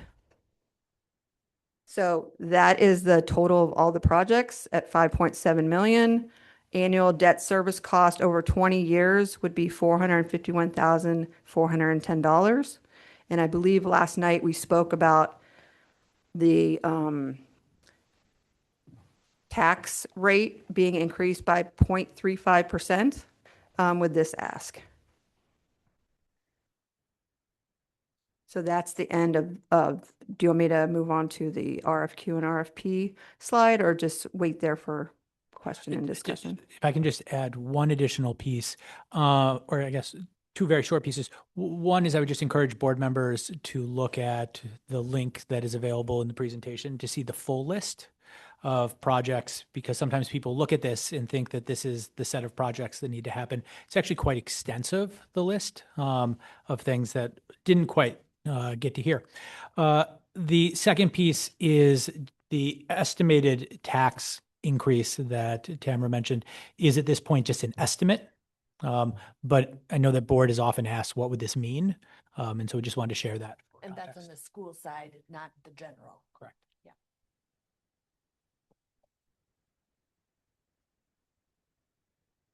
So could I ask just one question before we move on to the next, the piece, which link is it that that shows all of our projects? So Is it the 2027? Yeah, the CIP 2027 link. Thank you. Okay. So I wanted to talk about what we've been planning. And I believe that the RFQ and RFP are getting ready to be submitted to the papers. I think that, well, the RFP, I'll start with the RFQ, sorry. The RFQ for Energy Services Company, which is a pre-qualification of an ESCO for energy efficiency and air quality improvement projects, that has been finalized and I believe was submitted to the Portland Press Herald today and Kennebec Journal, we're hoping by the end of the week. So that's a performance-based approach with guaranteed savings and required measurement and verification. And that will require, that has no dollars to it. That's more of a plan that they would be providing to us about how they would achieve cost savings for energy efficiencies. And once we receive those qualifications back, we would then go into an interview process with those companies. Then we also are with legal with the RFP for a new facilities assessment and master plan, which is a district-wide evaluation of building conditions, deferred maintenance, ADA, life safety, and long-term capital needs. And so that's with legal currently. And that is an updated version of the 2016 one that is also linked on your slides, which is a prioritized long-range facilities roadmap to inform future CIP decisions. Recognizing that when we receive that back, that we might have some long-term facility needs that may require additional CIP funding for future years. And then the last slide is just a timeline of where we are and where we need to be with the CIP. So I would open it up to any questions. Board Member Lena, go ahead. Thank you so much for the presentation. Can you explain to me the process with the RFQ and submitting it to the papers? What is that about? So so everything has to get published to the paper when we're for RFP, RFQ. It's to make it to the public so they can submit. Is that, I mean, are you just wanting to understand what it means to put it in the paper? It's just a requirement. It's transparency and for public procurement processes, that's standard practice to make sure that that everyone has access and knows that it's out there for applications. Yeah, thank you. Other questions from the board? Yeah, Board Member Bryden, go ahead. Thank you, Chair. Thank you, Director Sweeney. It's an overwhelming list. Thank you for explaining it to us so effectively in yesterday's committee meeting as well. I have a couple of questions that I didn't think to ask yesterday, so apologies for that. So the item about the drain in the floor for paths, I'm curious to better understand how that works because paths serves more than one district.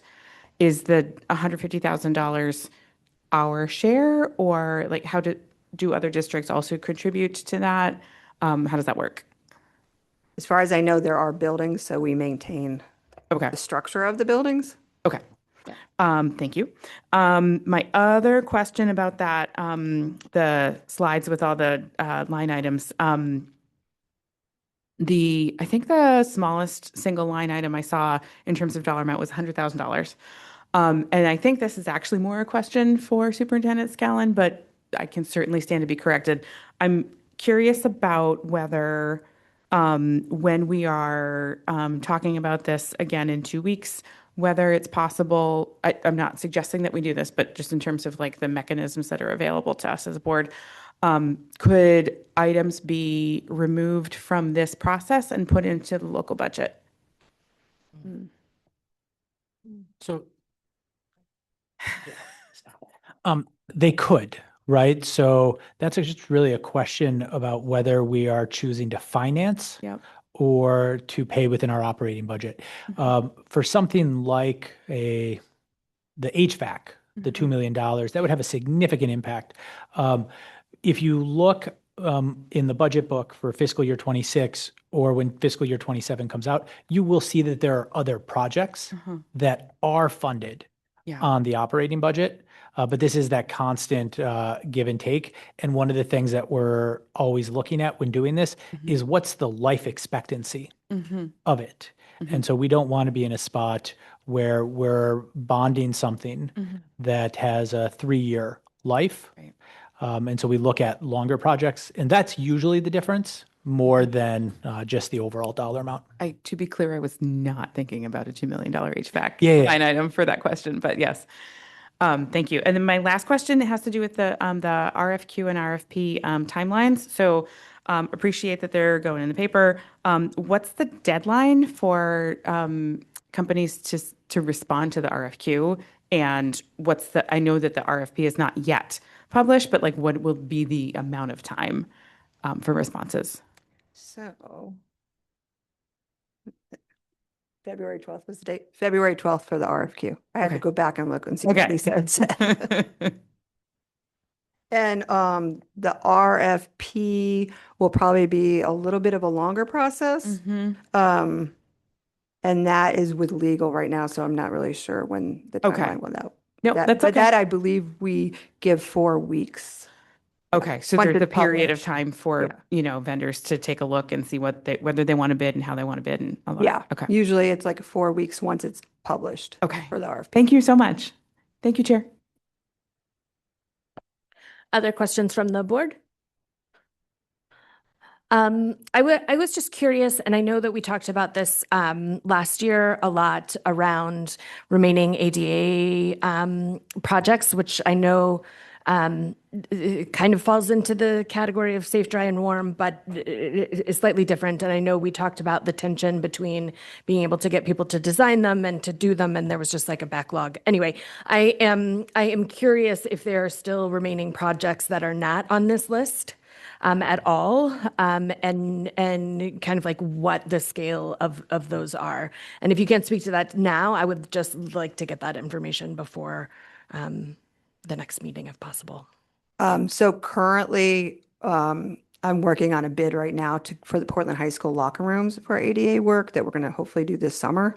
I don't know if you're looking for ones that aren't on this, right? So I think that we would like to see what the new facility assessment says and prioritization of those ADA projects and what needs to be done. Because there's probably ADA work out there we're not even sure that needs to be done, and that's why that assessment's important.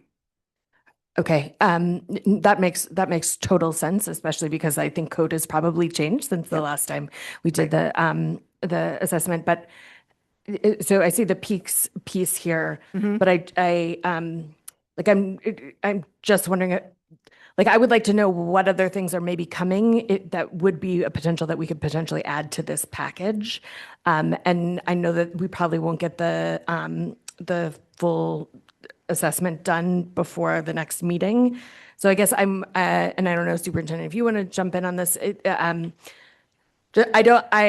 if there are other projects that I could advocate to get into this that are about ADA compliance and making our schools more accessible, I'd be interested in that. So I just want to know the information to be able to do that.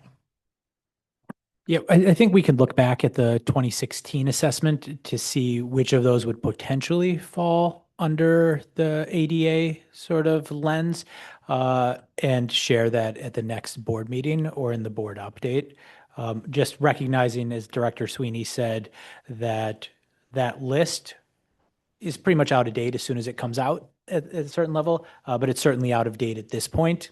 And so there's always a question with these types of projects about what do you select and do now versus wait for additional information? But we can certainly provide that so that the board has that in making this decision.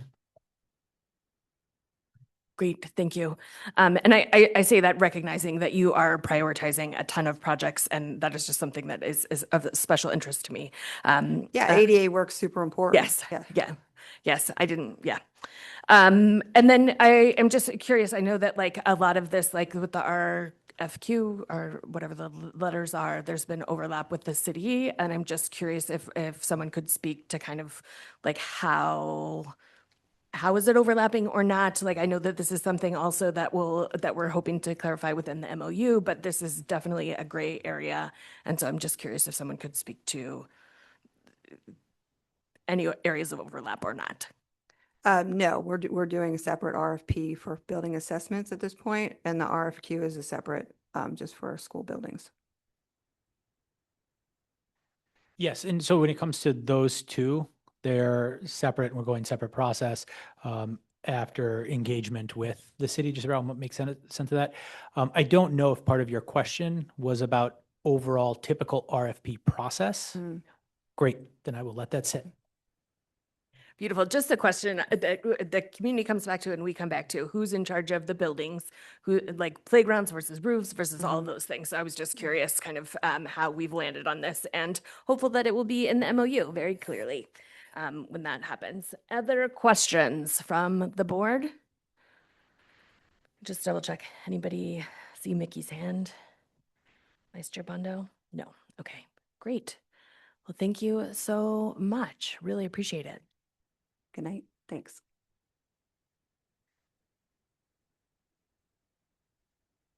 All right, now we got some policy work. If it's okay with you, Chair, I will stay where I am. Yep.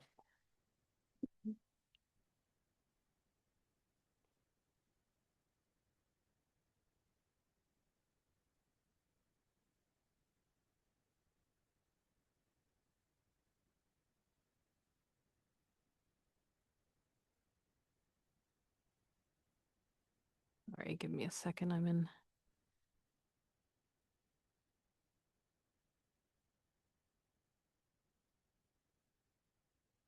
Thought I had it all queued up. Let's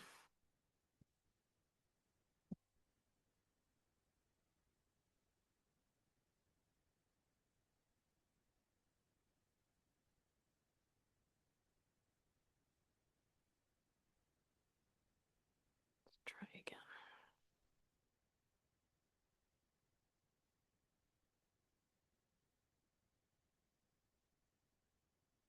Okay. All right. So good evening again, members of the board and public. We are revisiting one item or two items really tonight, and then introducing a brand new item. And of course, the policy committee has looked at all of these at length. And so what we're sharing tonight is what the policy committee has voted through to the full board. We will be looking at ACAA, ACAB, and GBEB. My inclination is to be relatively brief on ACAA and ACAB because actually the board looked at those previously, and there's only a minor change since you last looked at it or looked at them. And then GBEB, I think, is probably where we should focus discussion because that's a brand new policy and I think a very important one for the district. So ACAA and B, just as a reminder, are our policies around harassment, discrimination, and sexual harassment. ACAA applies to students and ACAB applies to employees. The committee reviewed and approved changes recommended by legal counsel that bring those two policies into line with current requirements at the federal level and the state level, but the changes were at the federal level, and that's why we were revisiting these, even though these are policies that have been looked at not very long ago. But again, as a reminder, with each administration that passes through, they slightly tweak their understanding and definitions, which shifts a little bit the way that we have to frame our policies and procedures. On 12/25, so December 25th, that wasn't type there because we were not here on Christmas Day, I believe.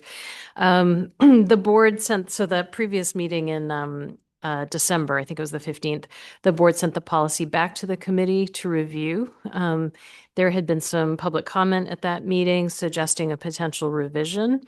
And so the committee did take it up again and kept the prior changes that were recommended, and then did accept a recommended change that's the same in both ACAA and ACAB.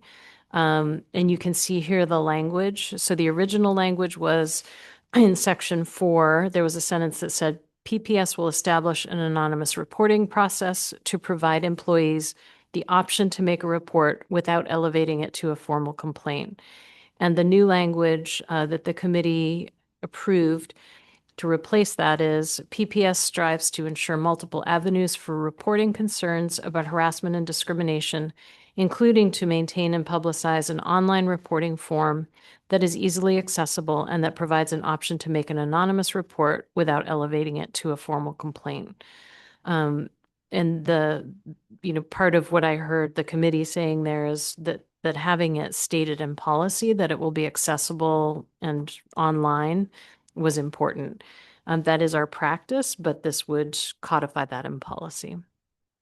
And so that is the primary change that has happened since the last time the board saw this one, or these two.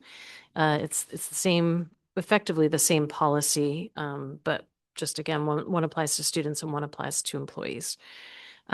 I'm happy to pull up the policies if people would like to walk through them again, but I don't want to over discuss it if people feel like you've already seen it and you're okay with the changes that have been shared previously. Is there anyone on the board that would like to walk through the policies tonight? I think we're okay.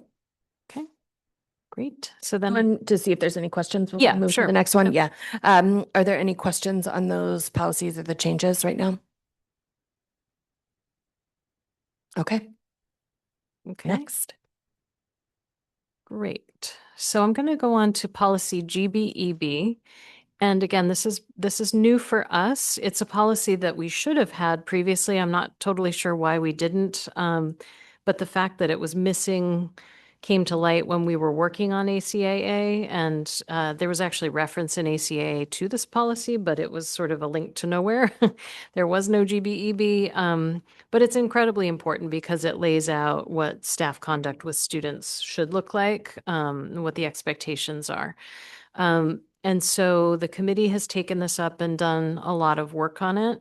We began with a model policy that was provided to us by legal counsel. That is a common practice. Drummond, being sort of leaders in the state around school law issues, generate a lot of model policies as a place for districts to start so that we don't all have to, reinvent the wheel.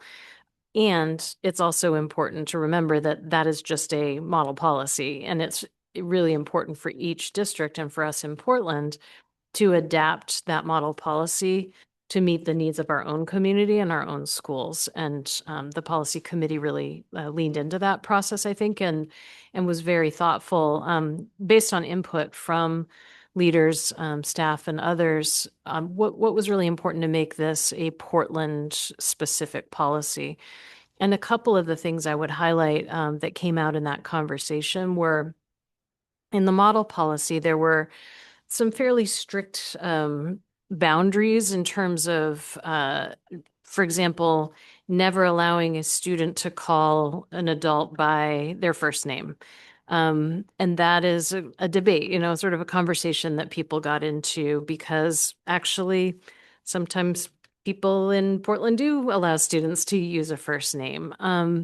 There were things that kind of made it hard to imagine how, if somebody had a personal relationship with a family outside of school, how they would be able to have a functional relationship and stay within the bounds of this policy. So there was a little bit of kind of tweaking of that language to try to make it a little bit clearer that we know we live in a small community. We know that people have relationships across our community, and that there may be reasons why, for example, a student comes to an employee's house to visit their child, for example. And we're not trying to prevent staff from maintaining those normal sort of relationships that they have within the community. But overall, the goal here is to ensure that we do have appropriate boundaries, that we avoid any potential risk to students, anything that might be in any way considered grooming, and anything that might put staff at risk, right? Because part of this is about protecting our employees from allegations or getting into a situation that might make them vulnerable in some way. So those are the types of things that the committee was really, I think, looking at. And this is, I think, a very important one. So the committee spent a lot of time on it, but I'm hoping that the full board will also take some time with it and take some time to digest it and discuss it. And it may be that we still have more work we need to do on it. I think it's evolving, but I personally believe that the policy committee got it to a fairly strong place. And I will see if I can project this one.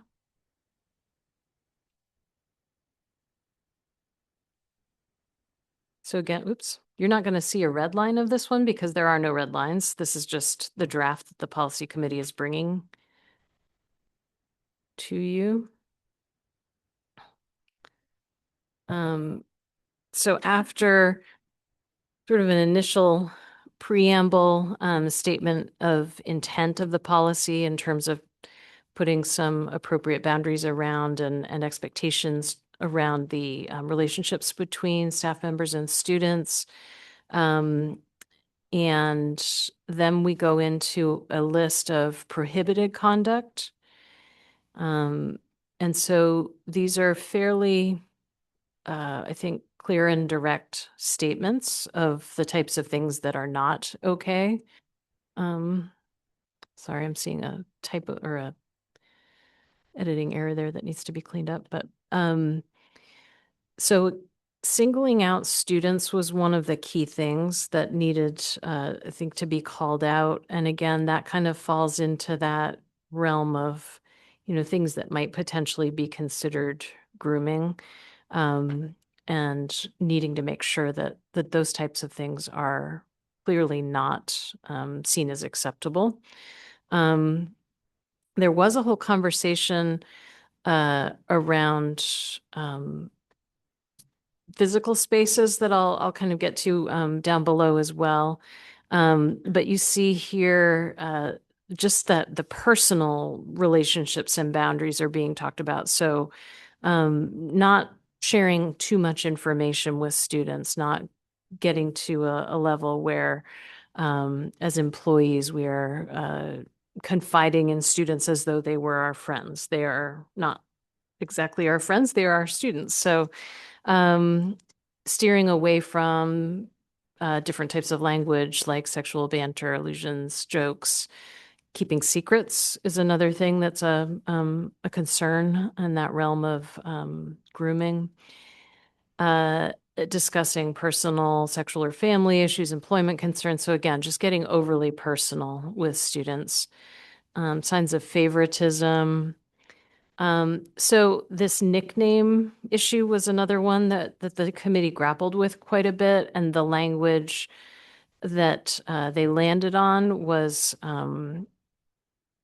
the addition of this in an overly familiar manner.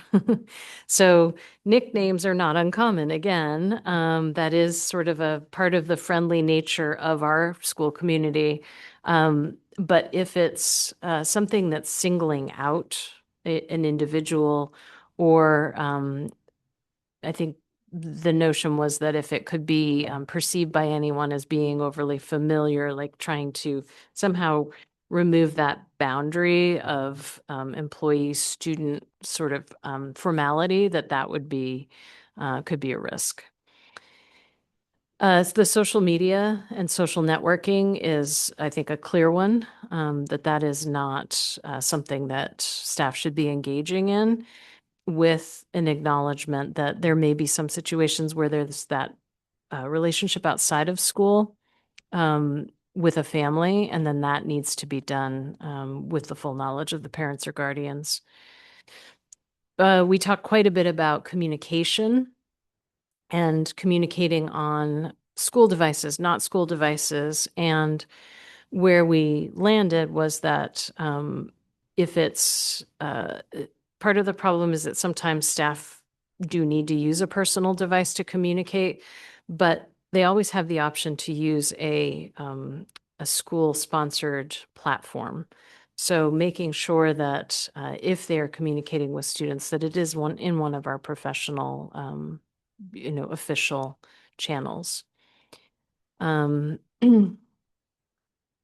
so that's where only an account or an application that's sanctioned by Portland Public Schools. And so that's the list of prohibited items. And then there's a whole other category of activities, which are things that maybe could be concerning depending on the situation, where it's really just calling out that if the person is going to engage in this type of activity, it needs to be with advanced knowledge of their supervisor. And that's where we get to that issue of the physical spaces and being out of view. There was a conversation around, well, should a staff member ever be alone in a physical space with a student? And we realized, well, sometimes a nurse needs to be, or a social worker needs to be. And if that is the case and needs to happen, then, if that's a regular part of their job, there may be an understanding between that person and their supervisor that that's part of the nature of it. But if it's not a regular part of their job, they really should talk to their supervisor about it beforehand.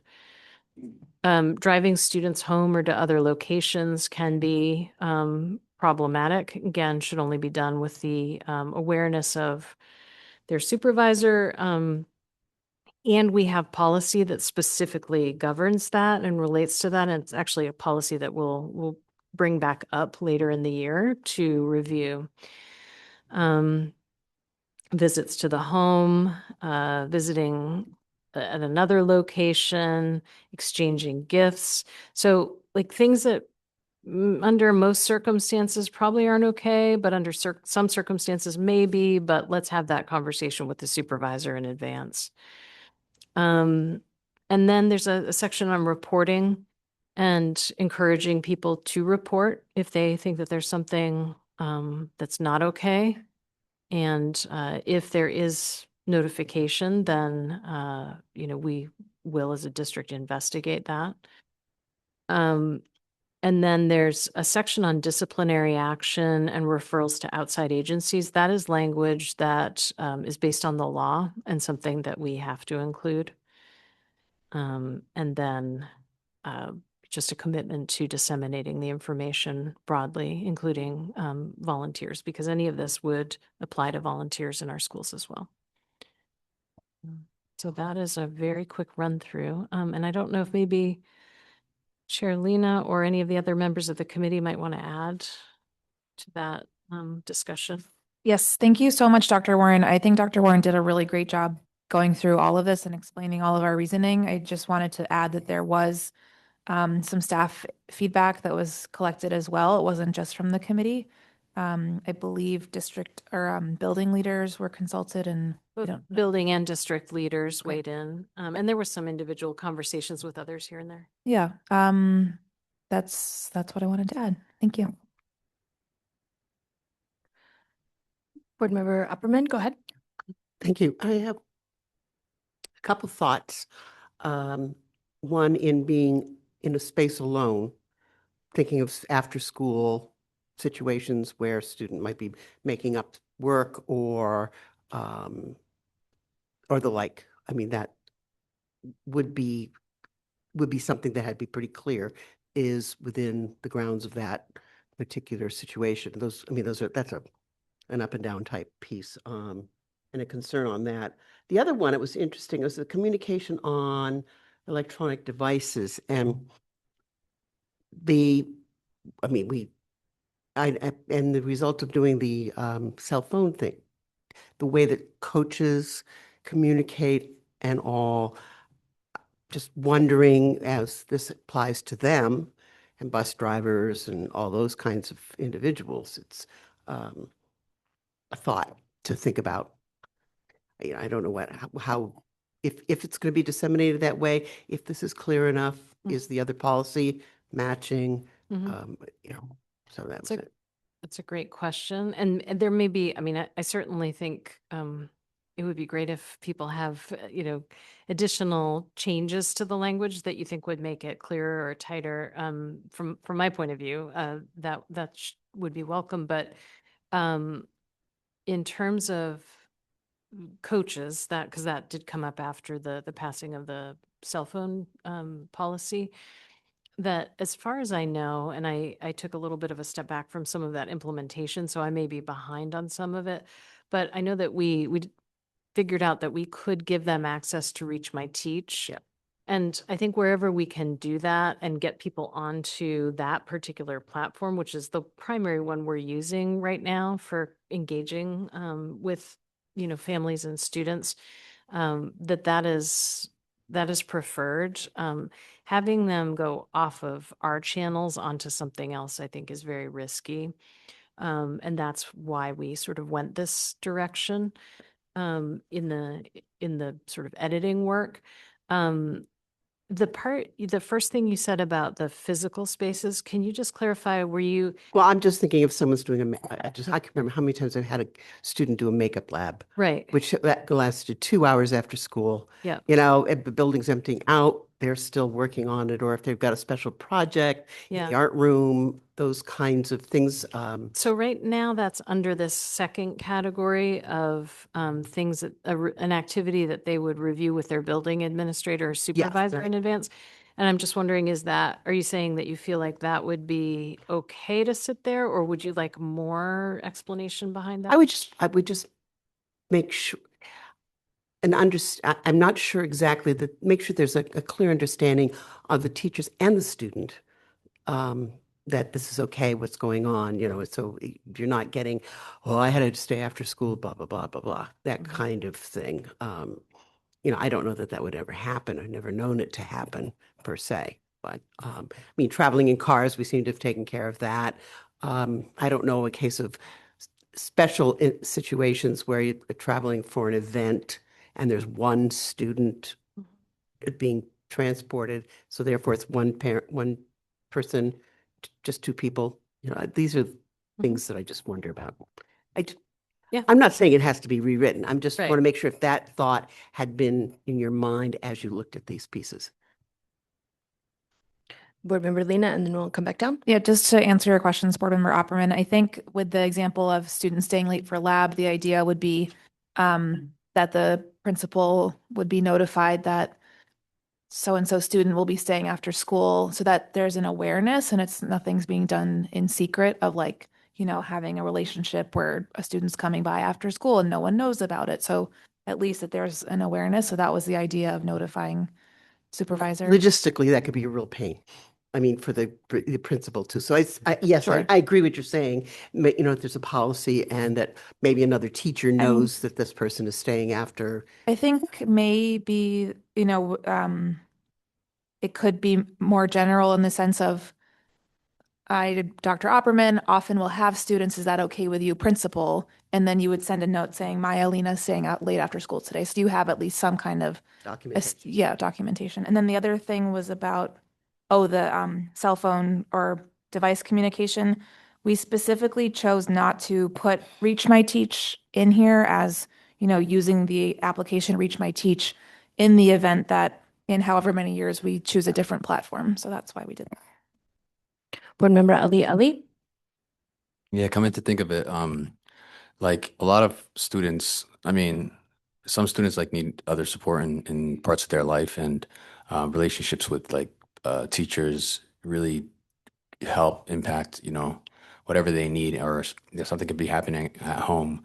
And it's more like a safe place where they connect with that teacher and whatnot. I mean, I've had personal relationships with teachers too. And I would, stay after school sometimes, stuff like that. So it is kind of, it's, for me, it's like, for the teacher now to be like, hey, I don't even think I can have this talk conversation with you or relationship with you. Is just kind of, in the middle for me. Maybe even just saying trying to avoid being alone with the student. But, at the end of the day, it's like, sometimes I need to meet with my teacher with nobody else around. So I think you're talking about mentorship type meeting. mentorship, it could be, like I have some serious issues at home and that I was the only person I trust.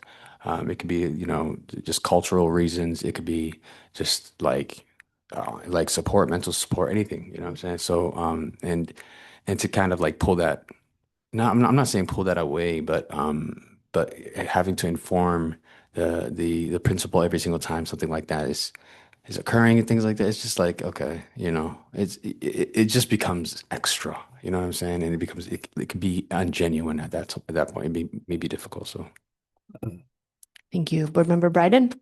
Thanks. So I think this is a really good conversation. I think the notes that I've jotted down are I'm curious if in the committee there was conversation about like what constitutes out of public view. Like if you're in a classroom and the door's open, is that considered out of public view? I don't know that we need in the policy to get to that level of granularity, but sort of like thinking through that concept. And then the idea of needing to notify a supervisor in advance, like when that can happen, great.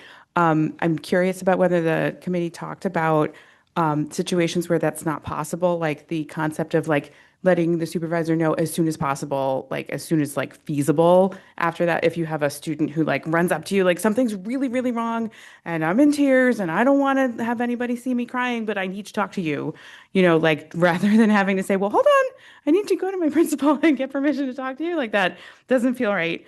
And I completely hear in this conversation about the concerns about, oh, is that, going to be annoying or frustrating or having to like, do that. But I do think there's value in making sure a supervisor knows every time this happens, because if it's a trend, if there's a kid who's like, I need extra help every Wednesday or every, like, how are we helping, make that better?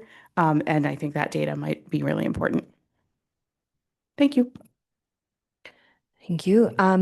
I was in a lot of these conversations, but I just realized that I think we might have something missing, which is one, and I know that we have a transgender and gender expansive policy that talks about using the pronouns of a student, but I feel like we should probably cross-reference to that policy in this because it does feel like that is important to preserve and include in this. And then I just wonder if there's, and I'm happy to work on some language, but just around like, and I don't think that this is happening all the time, but I do think it does happen where a teacher makes light of a culture or a religion or a race that around student identity here. I feel like there is something that we could add here that would give it a little bit more like that's not okay. Like I don't believe that we have that in another policy. And so I think that adding something like that might be important. yeah, I was considering actually creating a policy based on zero tolerance and any type of discriminatory actions inside of classrooms and the protocol behind it and things like that. So I think I'm working on that with certain people. So I'll be in contact with you guys. Go ahead. Well, this is really, really important. And understand that. One of the things that we talk about in teaching is developing a relationship with your students, and where that, avoiding crossing that line has always been a situation.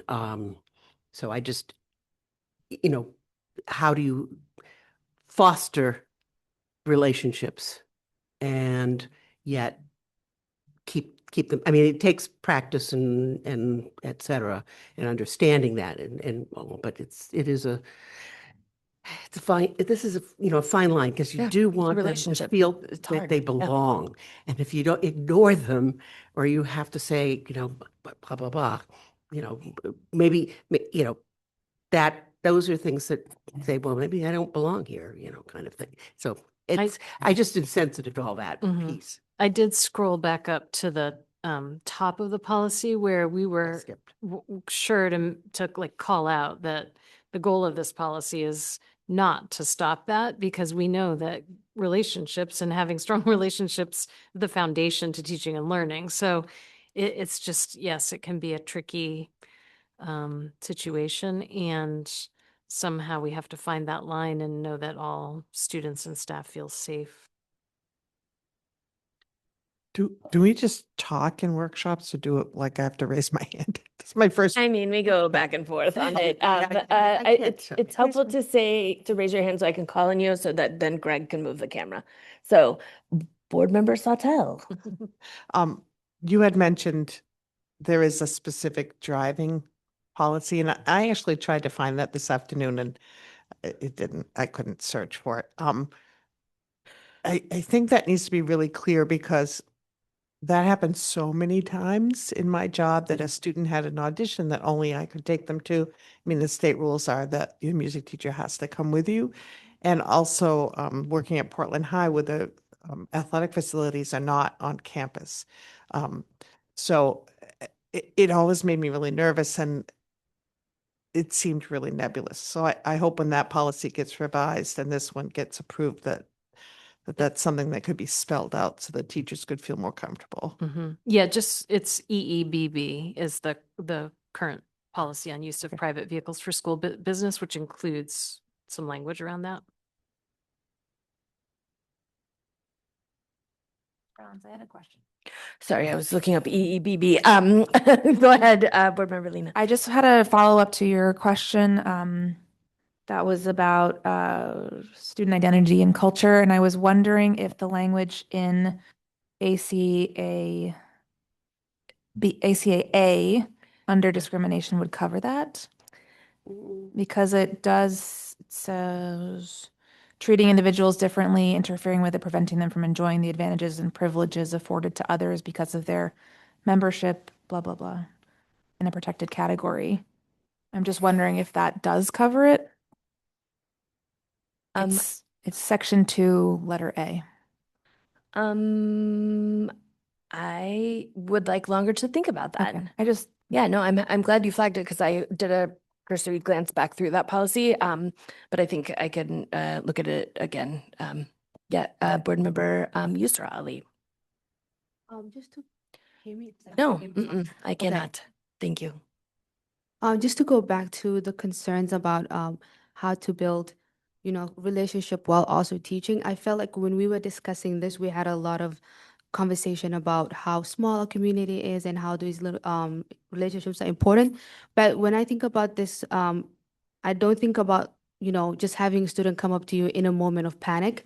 I think about trends of meeting students, contacting them, you know what I mean? So I don't think about it as in you can't have a relationship, but I'm thinking about a relationship that is very public, and then that is not special to that one student. Especially, I remember the one with the nicknames we discussed, how other students can feel alienated or not as close to the teacher as that student who has that nickname with them.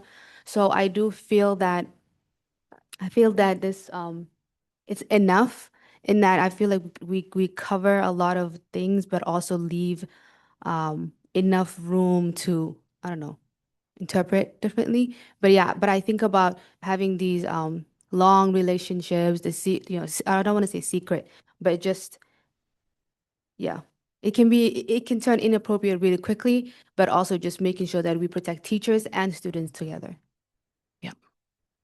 Board Member Ali, go ahead. Yeah, so I mean, there's another point that actually I'm seeing in the policy that it states, which is this is like the good part. It says, I mean, the right part first, like it's explicitly sexual manner, allusions, jokes, or innuendos, thus with students, discussing personal, sexual, and then or family issues, right? Family issues could be Like, that's a conversation that like, if I feel like I wanted to tell something about family, right? So just that family part, like it could be another one. It's just, I feel like we may be going into eliminating relationships because of these points, like being alone with a student and stuff like that. It's like I don't want to. Relationships means sometimes I want to be alone with the person, right? So yeah, go ahead. Sir. I think that with that line, and maybe we need to clarify, it's meant to be the staff person sharing their own personal Okay. sexual or family issues with a student. Yes. Okay. So I think that maybe we would need to clarify that Thank you. Yeah. Okay. So that makes sense. because that would be inappropriate. Yeah. But A covers a lot of the things that we are pretty much like worried about and concerned about, which I mean is illegal. So being alone with an individual is like we're just adding to it. You know what I'm saying? It's just like, so I don't know. Other thoughts? Yeah, Board Member Noor? I had a question about if this applies to social workers and guidance counselors. I see counselors, but I didn't see social workers. And then following up with that, like how would that work with crises? I know social workers are working with like one-on-one with students in closed rooms for privacy reasons. So would that be an exception? So the conversation in the committee, that did come up as a conversation. And some of it was, well, you could actually have a window in the room and not have the curtain to the room closed. Like there may actually be ways to have a private conversation and still have it be somewhat public. But I think where I heard the committee sort of landing on that is that in certain roles, there would be almost like so this notion of reviewing the activity with the building administrator would essentially be done on a broad basis for a nurse or a social worker, because it's understood that that is the activity that that person does for their job on a daily basis. So this doesn't say every single time you do it. And I think that was my understanding, was that was intentional on the part of the committee, that for some positions in our schools, that's just the activities happening all the time, and that's part of the job. Last question. Yeah, go ahead. So are there cameras in every single classroom too? No? Okay. Maybe there should be. Board Member Bryden. I just had a quick follow-up to what Dr. Warren was just saying in terms of certain roles. I'm curious whether that would also potentially apply to, not on a roles way, but in an activity way. Like if you had a volunteer or a teacher or an ed tech who needed to sit with a student so they could focus on something, or like, would there be room for that type of concept? If we're going to be talking about, counselors in their role will need to do this, and then also other types of individuals might need to be in a room with a student for a specific reason that the supervisor is aware of. Like, I'm curious about whether there's room for that concept as well. I mean, one thing yes, I think according to the conversation I heard in the committee, there would be. But the other thing to remember is that depending on how this takes shape, we will build rules and procedures that align to this. And they can go into more detail, give more examples than I think probably are appropriate for policy level. Thanks. Okay, so any other questions? So as a reminder, all of that great conversation we just had needs to be turned into amendments. So if anybody wants to work on an amendment, you should let the board know and circulate it previous to the next board meeting. Ideally, the weekend before. I know a lot of people, we've got a lot on our plates, but that gives people a chance to look it over and understand it and contribute to make it better or change it in whatever ways they want. So with that, I think, anything else around that? Thank you for walking us through those policies. So they'll be up for a vote at the next meeting. All right. Take good care, everybody. We don't have to adjourn. We already adjourned. Oh, we did? Yeah. Oh, well, I vote yes too.